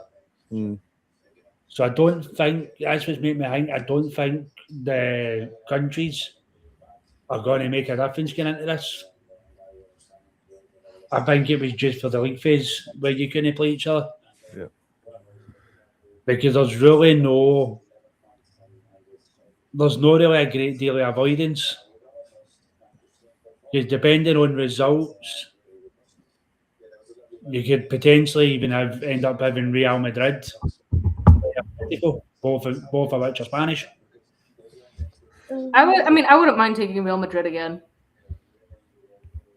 To be fair, to be honest, I wouldn't mind taking Man U. I'd love to take Man U and knock it. As long as it's not Lee Sports Village, which it won't, because they don't have Brugge. Something that I found kind of sad but funny at the same time. I have to look at what game it was. I think it was the Valerenga Paris FC game today. There was a VAR check, and pretty much between the two benches there was a folding table with some monitors and the VAR ref sitting there. Or at least that's what it looked like it was, because you just had this random person sitting at a table on the side of the pitch as the cameras panned over and the commentator was like, and VAR is having a check. Pretty sure the person had a mic too, so it's like kind of funny there, but I know that this is the men's Champions League watch along, but we are Arsenal fans all around and not just supporting the men. And the men have guaranteed their spot to not play in the playoffs in the Champions League, and James is providing us with some great I'm just waiting, insight. Gav. I'm waiting for Gav to finish because he's pissing me off now. Yeah. Right. I mean, because honestly, Gav, tell me, how much have Chelsea spent in the last 2 years on players, and how many players do they still have that they are paying any sort of wages for right now, currently? Because it's not the 18 squad members, 23 squad members that they're allowed. No, you're at like 2 full double-decker sized buses that are floating around London somewhere that just say Chelsea FC on the side to hold your entire squad. Should we talk about Sterling? Let's not go there, that one. But I was going to say, he's adamant as a Chelsea fan that Arsenal spent more money than anyone else, even more than Liverpool. Liverpool spent 125 million, 125 on Isak plus 5 million. They broke 2 world records for transfer fees in the same window. £116 on Wirtz, £40 million on Kirkes, 45 million pound on Frimpong. The goalkeeper is that number 2. He's coming, so that's money spent as well. I think that was like 40 million pound there. I could keep going. Gavin said that Sterling is injured. No, Sterling is helping coach his son's Arsenal under-8 team or something. Yeah, well, in terms of us, 65 on Eze. Oh no, Ryan, remember that they've changed everything. How they're holding everything out. It's based off of net spend this season. Didn't you know? Well, because if we're looking at net spend alone, then Arsenal have spent so much money that it's, oh my God, they spent so much money but then Liverpool will come back and be like, well, yeah, net spend, but we also, within there, we did the nice thing and we're paying for a certain person's rest of their salary to their wife and son or 2 children. Children, yeah. So we're still doing that nice thing, and I don't know. I don't know how it would work to stay to stay in it financially, but as far as I know, they probably very unlikely that they paid out the remainder of his contract in a lump sum. I'm going to tell it. They're probably treating it like a weekly salary type thing. So yeah, but it's just the fact that, as I say, we've got 65 on Eze Yorkeres. Hekape is a loan. Money the obligation comes into play next summer, so that's not money spent on him apart from a loan fee. 5 million on Kappa. Norgod, was it 12 million pound on him? Who else are we missing? I'm missing someone. I'm missing someone, aren't I? I'm trying to think, and I cannot think. Oh, Zupimendi, 36 million pound on Zupi. Was it 56 million pound on Zupi? That's nowhere near what Liverpool spent. I'm sorry, net spend or no net spend, you can piss off with net spend. I think one of the biggest things that the men and the women have with players to not offset the net to get the net spend to still be astronomically high. We just let players go on free. The difference is we know how to get over the line. Yeah, so how's mid-table doing, mate? I would like to know, are you a Liverpool men's supporter and a Chelsea women's supporter? Because you kind of are giving off those vibes. Well, just trophy hunting at this point. Yeah, I honestly wouldn't be surprised if you told me that 3 years ago you were also supporting Man City. Well, with Gav, it's like you spent nearly £2 billion to win a fucking glorified vase for the 3rd tier of European football, and then a coin and a gold coin that's worth less than a Zenith coin, by the way. Just saying. That Donald Trump has. I need to go make dinner. I'm hungry. Yeah, I was gonna make spaghetti, but I don't have pasta sauce. Kind of SOL there. again, Liverpool fans can't talk about players being average this season when your entire squad is average and worse, and you're defending fucking champions. Yeah. As long as they finish at or above 13th, they're fine. Because if they finish 14th, they're going to break Leicester's record of winning the league one season and then finishing 13th the next. Fucking hell. But yeah, I think I'm gonna go make some waffles. Yeah, I'm gonna get at least something. I haven't eaten dinner yet, so I've got to do something there. I'm gonna see some rival fans have a meltdown in this Liverpool fan apparently. Gav, send me that link to watch that thing you've done, get an advance on that side of things. Give you some feedback on that if you want on Discord. But yeah, that side of things, we are out of it. There's no Cannon and Jonesy this week. Cannon is still out of action until I think probably next weekend, either weekend or the next week, one of the two. And Jonesy's got work commitments tomorrow, so he can't even get someone else on. So not doing that this week. So you're next to see us either Friday for a random show. Definitely see us Saturday morning, nice and early, 11:30 we'll go live for the girls. 12 o'clock kickoff in the WSL against Everton. Too early for me. Yeah, really early for you, bloody hell. I'll be up, but it'll be early. No, and then a few hours later, from the league, Arsenal versus Wolves at the Emirates. Chance to get the 3 points, give us our 5-point cushion back for at least 24 hours. Hopefully, Palace can do us a favour on Sunday and might even cover a couple of games on Sunday because they're both decent games on Sunday. All fucking kick up too. So I might just do like duo, like have one main screen and a mini one here and just see what happens basically on that one for Sunday.